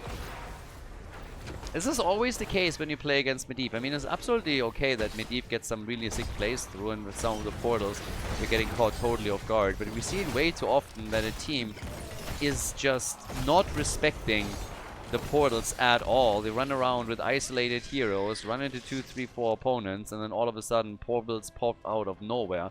Stuns connect, and that's the end of the heroes. So, yeah, in this case, I want to do the same. Get the arrow out, and Brightwing is dead again. Arrow into Apocalypse, even as a play. Not properly utilized. Well, the hero was dead already by the time that the Apocalypse went off, so you can't say it wasn't properly utilized. It would have been a kill there too, but regardless. 7 kills to 2 now. 16 versus 16, and Malthael is dead as well. Yeah, I don't know. It's a bit of a weird one. I mean, if you look at the experience, for example, honestly, it's a bit crazy. Passive experience was a little bit better for the blue team for a long time. They excelled specifically in the mercenary and the minion XP. But the advantage for the Exodia stack is pretty small, considering that there's a 6 kill gap. This will all change now that all the forts have been destroyed, because this one in the middle is not going to make it either. And they go for Jojo again, who should still be fine. But I still want to see some team fights where her completed level 4 quest is gonna start giving her some advantages too. So far, not a thing. So, yeah, we'll see. Red team is reigning supreme right now. Absolutely reigning supreme here. But yeah, the attacks keep coming. And for now, Greymane is dead.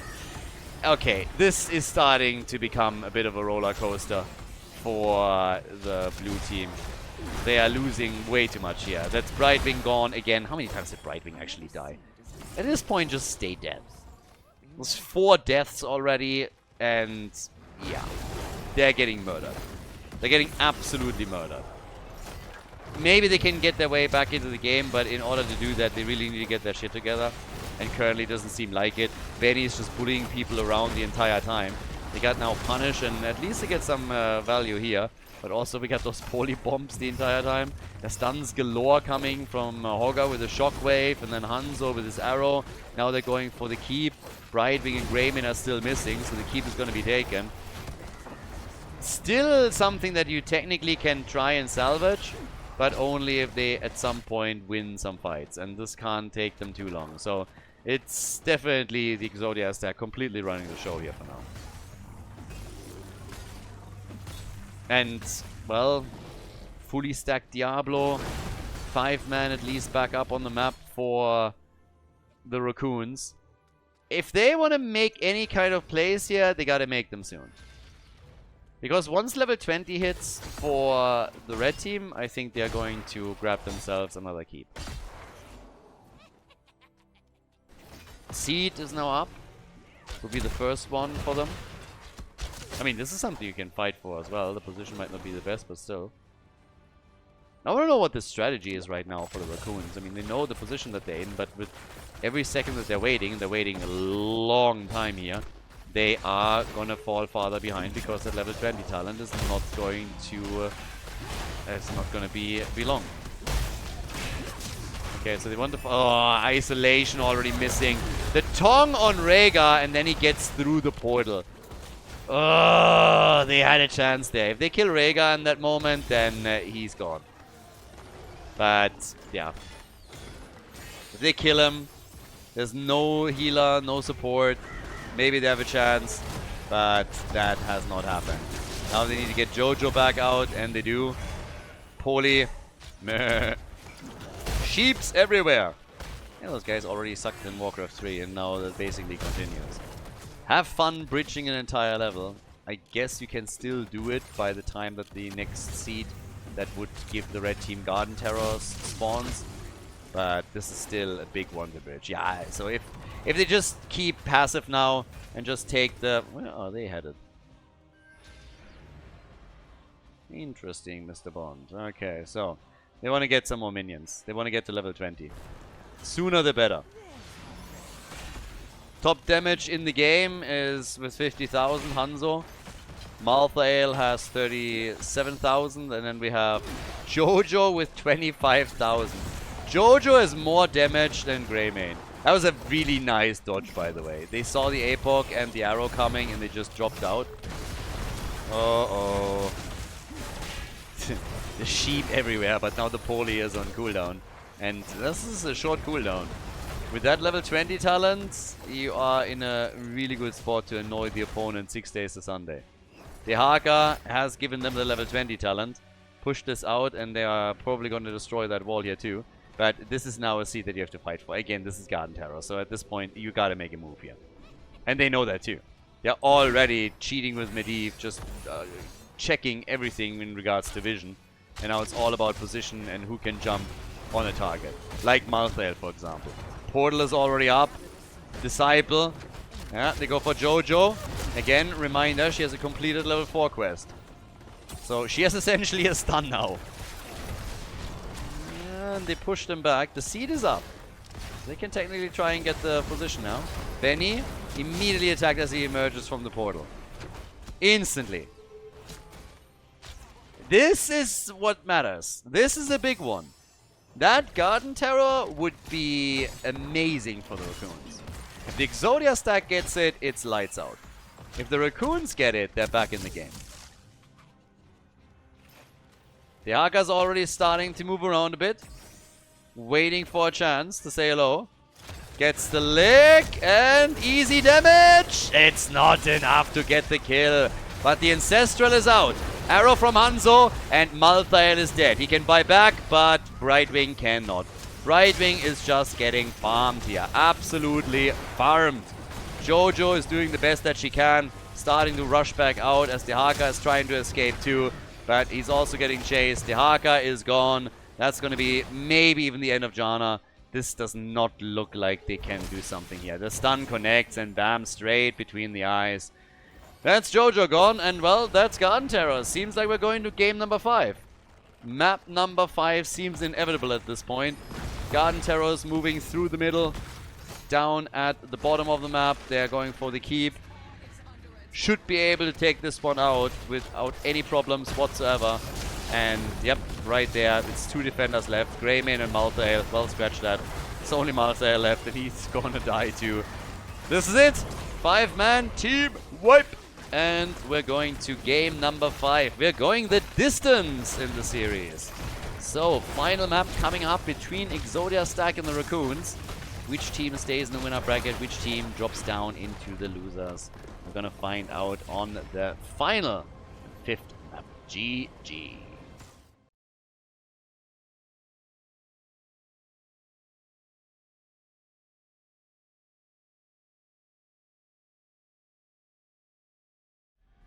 Map number 5. Okay, Battlefield of Eternity. Is the momentum of the Raccoons broken? That's the question. They chose the map. They wanted to go to Battlefield of Eternity. And I am very intrigued how this series ends. No matter how it ends, shout out to the Raccoons. They came here as a new team. And they've done exceptionally well. I mean, players, obviously, some of them clearly ring a bell here. But still, it's more than a bit respectable what they pulled off. And they can still cause the upset. They can still come in and now take down the Exodia stack. And the red team has done their homework. You can already see it with the Chen ban now too. They actually maintained the ban on Ophir throughout the entire series. They do not give Disciple Ophir. They're like, whatever we do, he is not going to play Ophir. Not happening. So, yep, good for them. Vala is a first pick for Dino. Probably auto attack style. Could be Arrow on Battlefield of Eternity, but we see a lot more auto attacks just regardless. What is the blue team now going to pull off though? They were in the lead twice. If they can maintain the same pattern, they would move on to the next round of the winner's bracket. As I said, the opponent is waiting. Team Rip is waiting. They won the first group, they won Group A, and they were also the team that defeated the Exodia stack in the group stage. So we're either going to get the rematch, or we're going to get the direct game between the two teams that came first in their respective groups. If the Raccoons make it, they won Group B. Blaze plus Hanzo for the blue team now. And on the right side, we get Urel. Space Code is not getting that much love these days. But when she gets picked, then yeah, definitely high impact usually.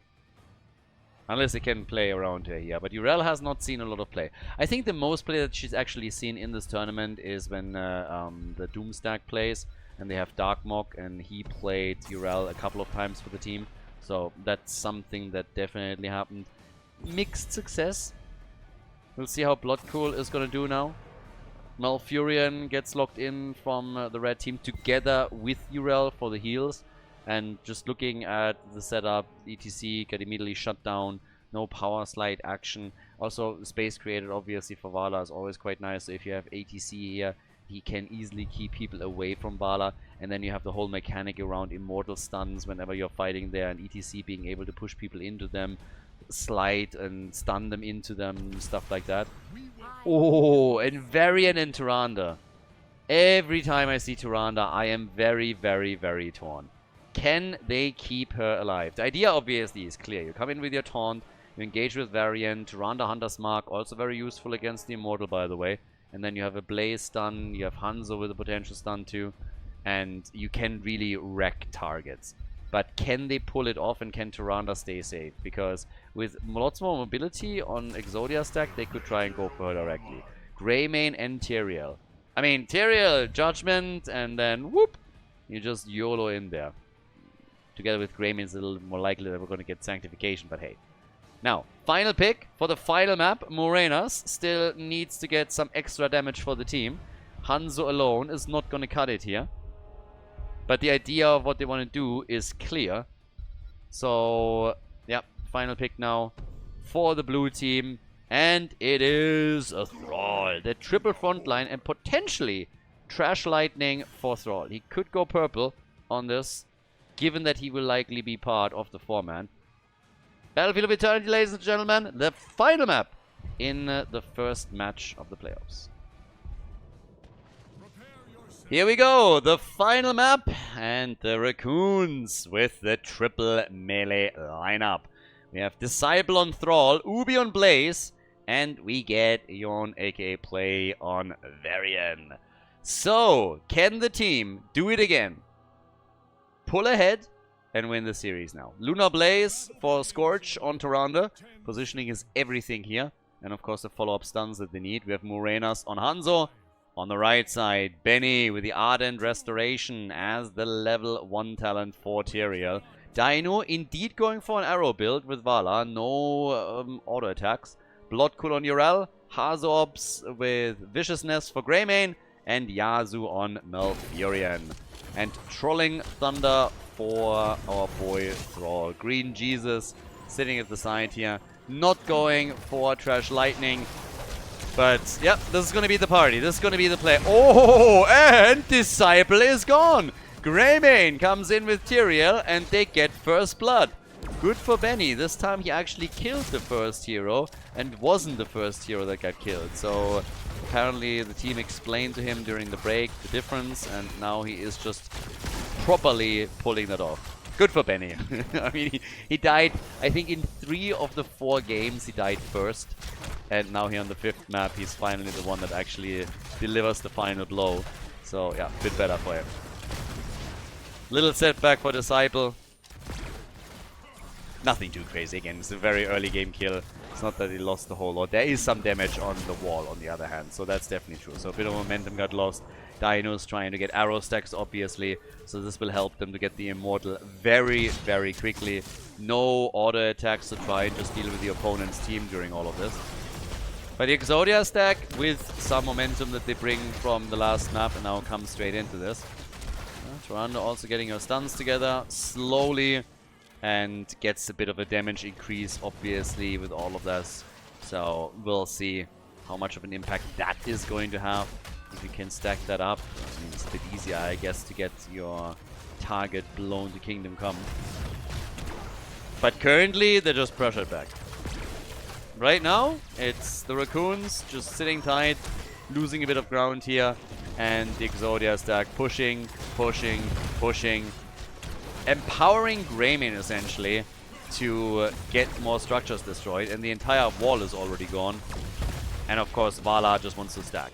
Vala just wants to come in, stack as quickly as she can, and she is already doing pretty okay here. I mean, 7 stacks at the 2-minute mark is not too shabby. Here come the level 4s though, and that gives us taunt, so now maybe they can try and do something with that.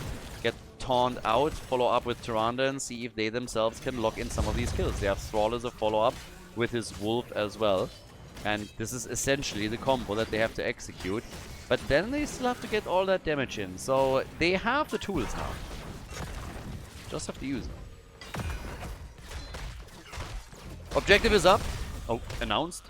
Meaning that the 2 teams are going to go for their camps. And the first fight is going to be an interesting one.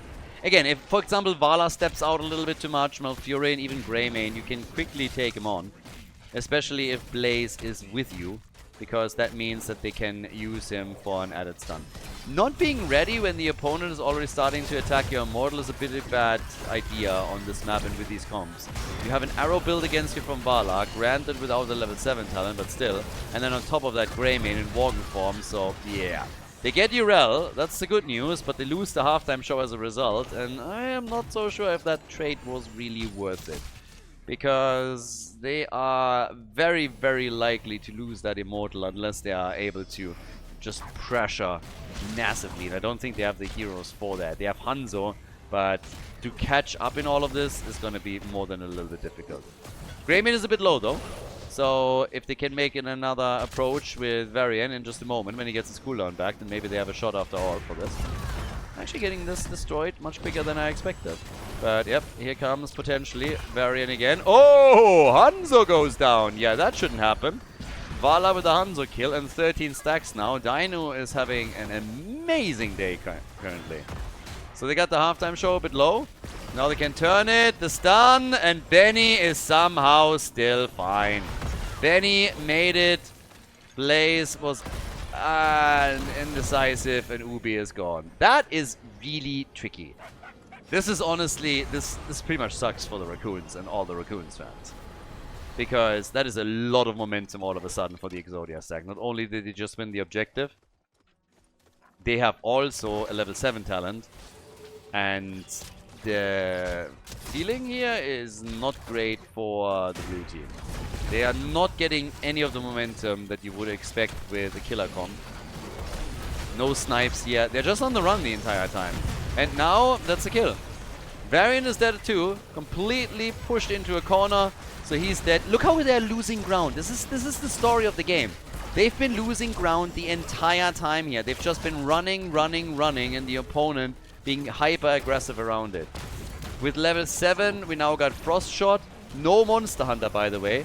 Just going all in on the arrows here. So nothing about raising the Immortal down. No Monster Hunter. Just going Frost Shot right away with the extra damage against slowed. We got the puncturing arrow in. They want to completely obliterate the opponent's team whenever they have a chance here. And Dino has 20 stacks. Dino's sitting at 22,000 damage already. Way ahead of Greymane. And also way ahead of Hanzo. So, at the top, Tyrael still pushing this a bit. They are more than a level ahead, so the problem will be the level 10 ability. And given the build that we're seeing from Tyrael with Purge Evil and Divine Vigor, they could go even more aggressive. So, if the Raccoons don't stabilize quickly, they are gonna have some real problems here. Varian jumps in, gets met by the roots of Malfurion, has to try and get out here, bullied around by Urel. The heals are at least coming, and there's the jet propulsion. But the damage dealer is also suffering a lot. Oh, that's a kill. Tyrael. Nice. Explosion value is not quite there.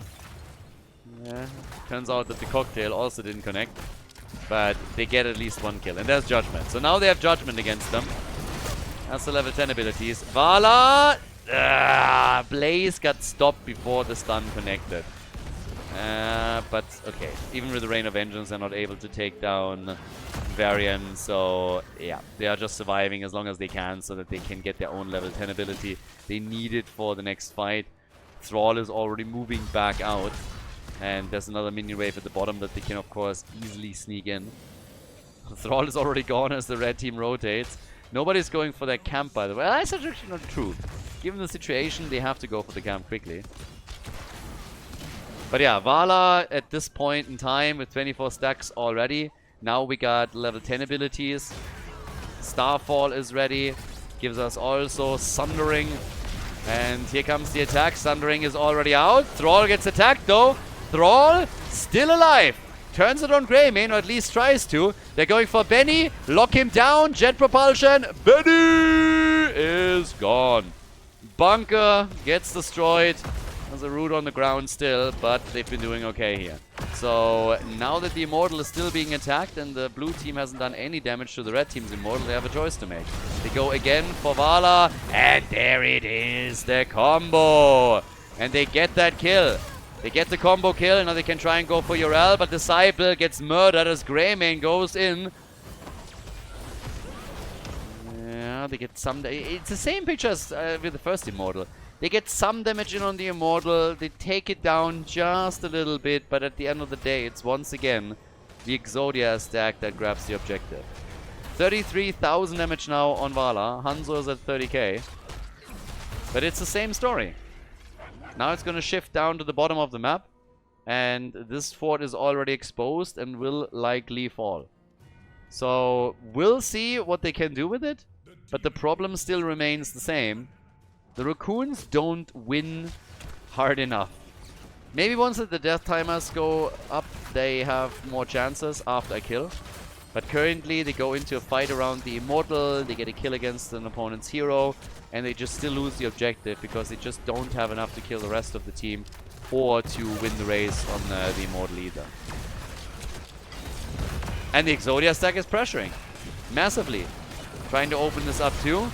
It's always a question, who do you go for? And some of these roots that we're seeing are just insane. Judgment, and Varian is dead. Even with the Starfall coming in, no chance. Yasuo has some insane roots, by the way. Some of those roots that he drops out just shut down any kind of play attempt that is being made by the Raccoons. Like, in their tracks. Blaze tries to engage, lockdown. Varian attempts to make a move, bam, shut down by Yasuo. Malfurion's impact, honestly, from a backline here, cannot be exaggerated at this point. The guy is crazy. Now 30 stacks for Vala. Running the damage numbers, obviously. And they have their level 13 talents that gives us also the Sword of Justice. And the move towards the top. Like, Tyrael would be one of... I mean, I've never really played Dungeons & Dragons, but he would be one of those lawfully good guys that everybody just wants to slap all day. They're the worst. Greymane, by the way, he is definitely in his element. Worgen form again, just like slapping away against that keep and dropping it instantly to 30, well, yeah, 30% of its HP. Now, they have level 13 talents now. The next objective, this needs to be where the Raccoons make a move. Because right now, they are losing this. For the Exodia stack, continue what you've been doing. Hanzo misses the arrow. They try to line it up with the escape path.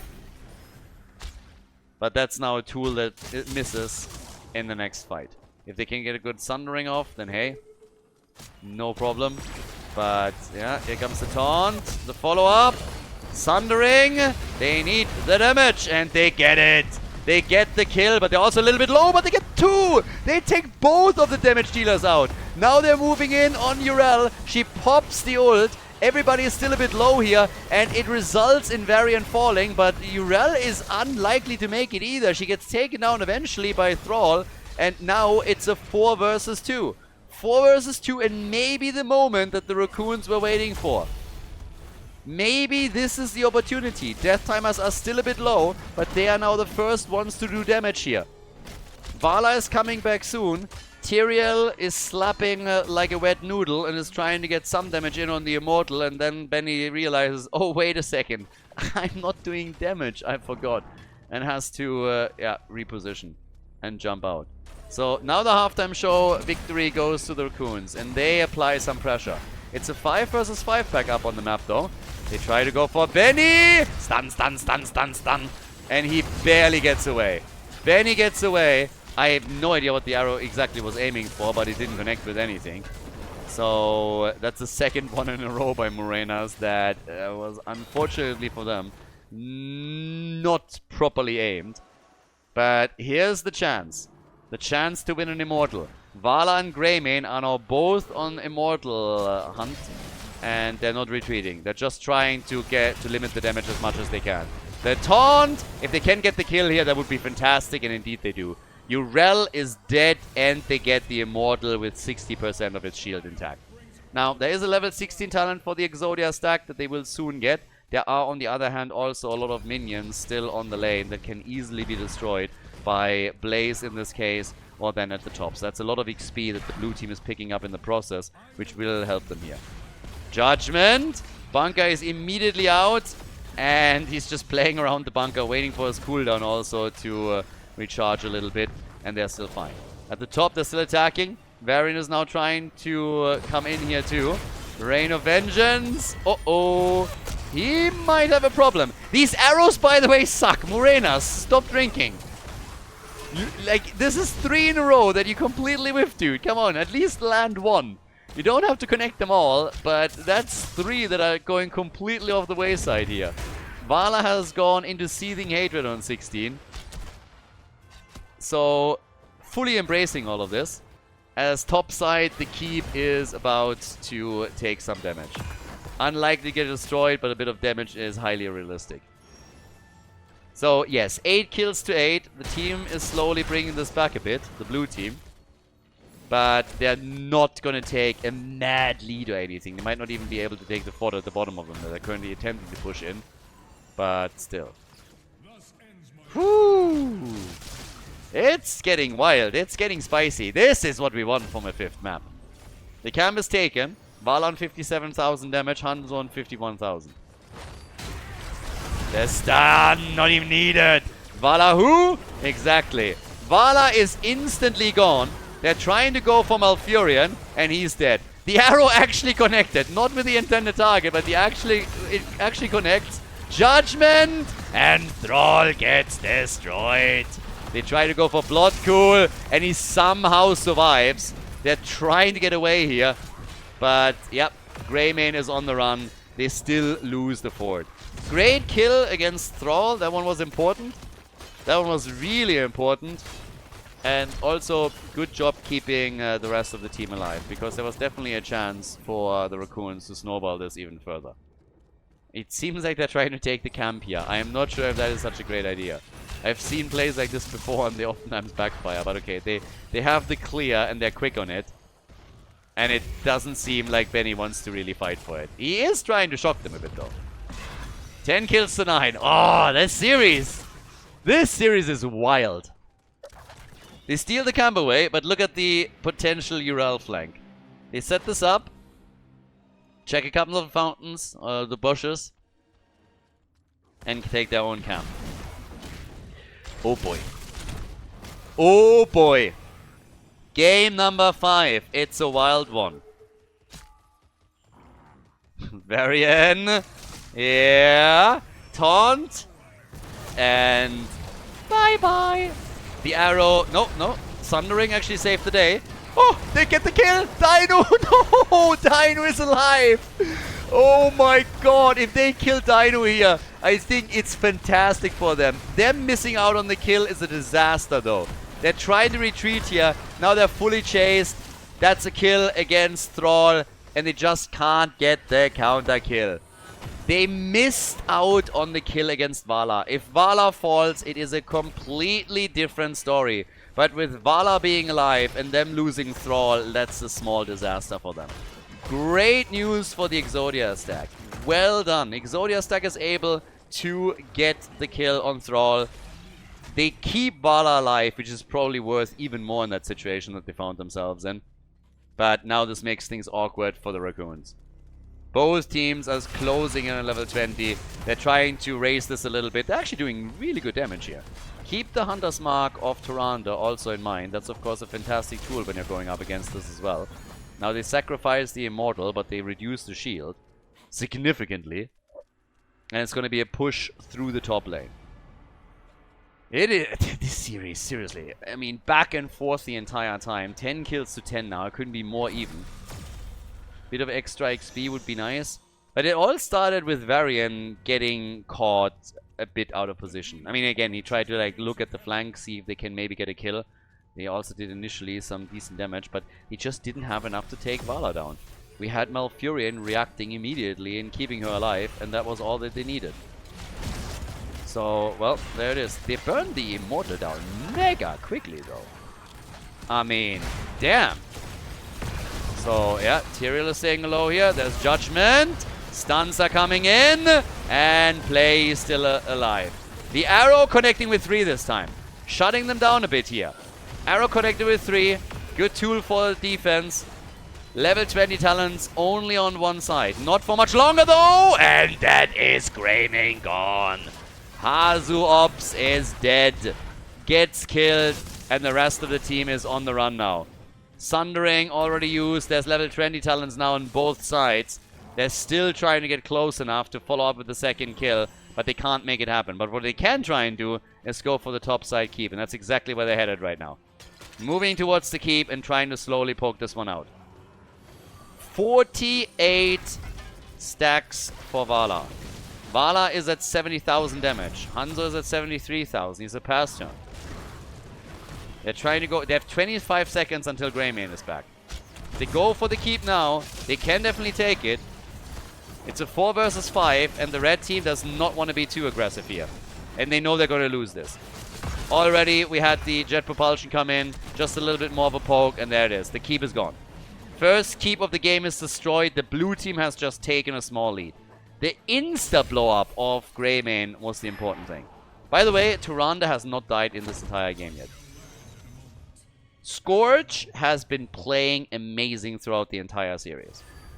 Fantastic plays with Anduin on our first map, Tomb of the Spider Queen. And it just continues throughout the best of 5. Crushing it. Absolutely crushing it. Now, the Immortal is spawning. Whoever wins the Immortal has a very, very good shot at winning the game. You win the next team fight or you win the next Immortal and this game could be yours. And you move on in the series. Dino sitting at the side. Says hello. Is in trouble. Dino is dead. Dino completely YOLO'd this one out. Jumped in and gets punished. Dino got punished massively for the position here.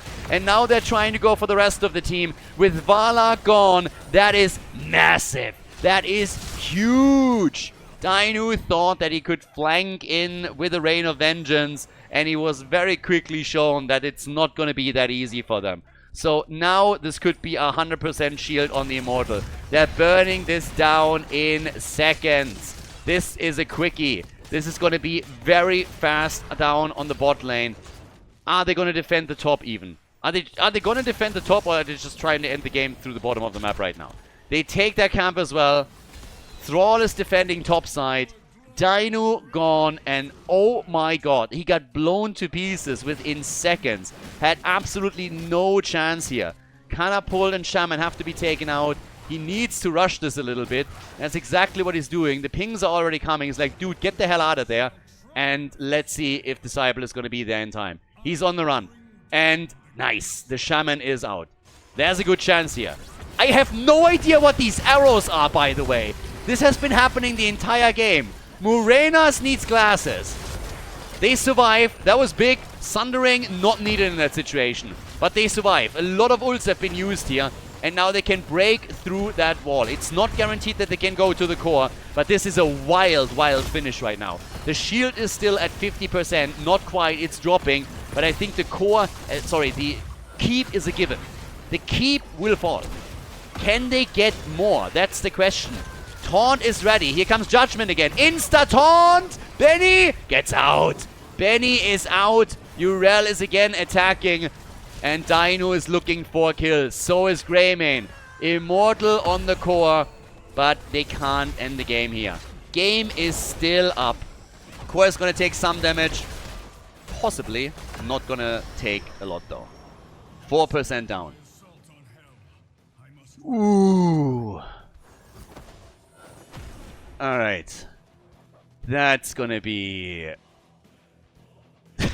Yeah, there's a lot of catapults now. Dino... honestly, at first, I look at him, and I see him standing there, and I think, like, Bloodcool is flanking with Urel.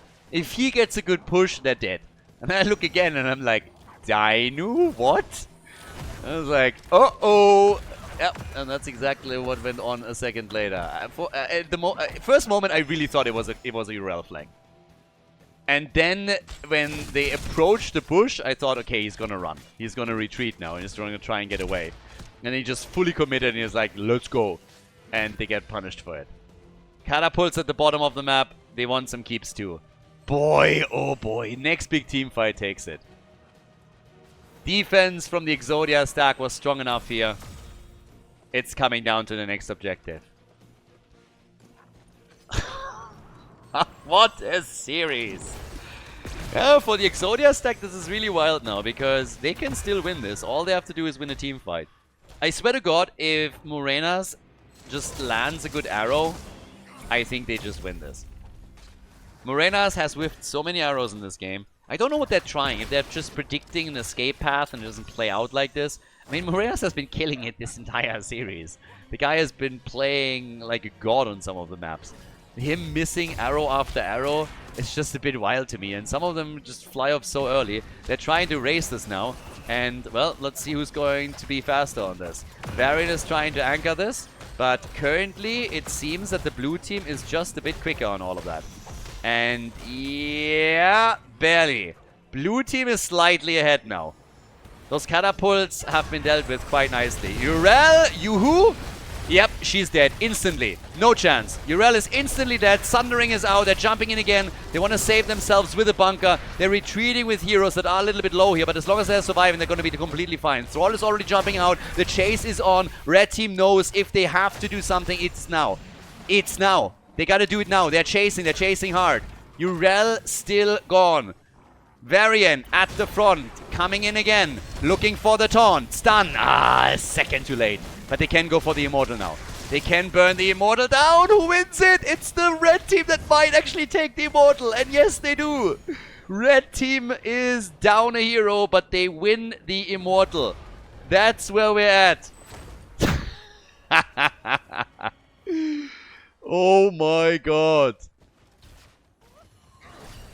Yeah, the trap is not working. They're waiting for the Immortal at the top. They're defending. It's going to come down to another 5 versus 5.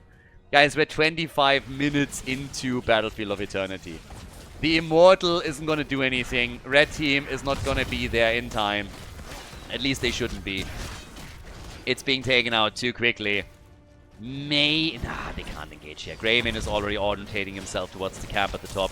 They're realizing that the objective is not going to do anything for them. It's insane.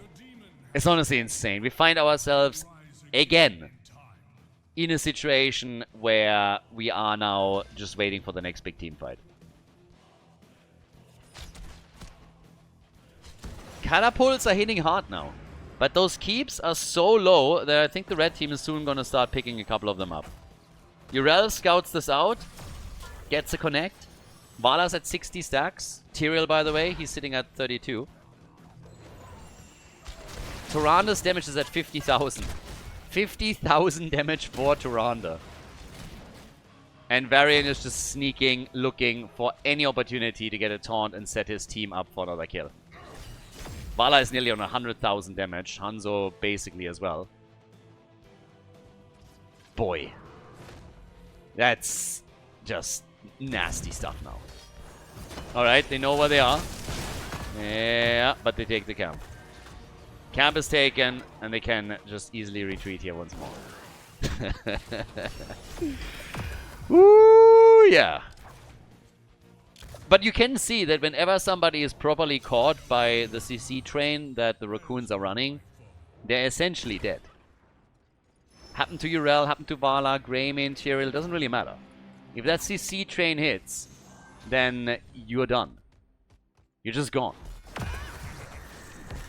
Arrow connects! The arrow is in! I told you, he hits an arrow and it's an insta-kill. They go for Vala. That's game. That's game. This has to be game. 5 versus 3. The damage dealers are both gone. And now they can essentially go for it. They go for Malfurion. He's dead as well. Thrall runs away from the towers. The arrow on the minimap. And they hit the target. They go for Hazuops and he dies. Hazuops dies. And this is lights out right there. Exodia stack, they're dropping into the losers bracket in the playoffs. They get defeated again. The Raccoons with a 3-2 victory over the Exodia stack. What a performance. What an upset again. The Raccoons, insane. GG and congratulations. Wow.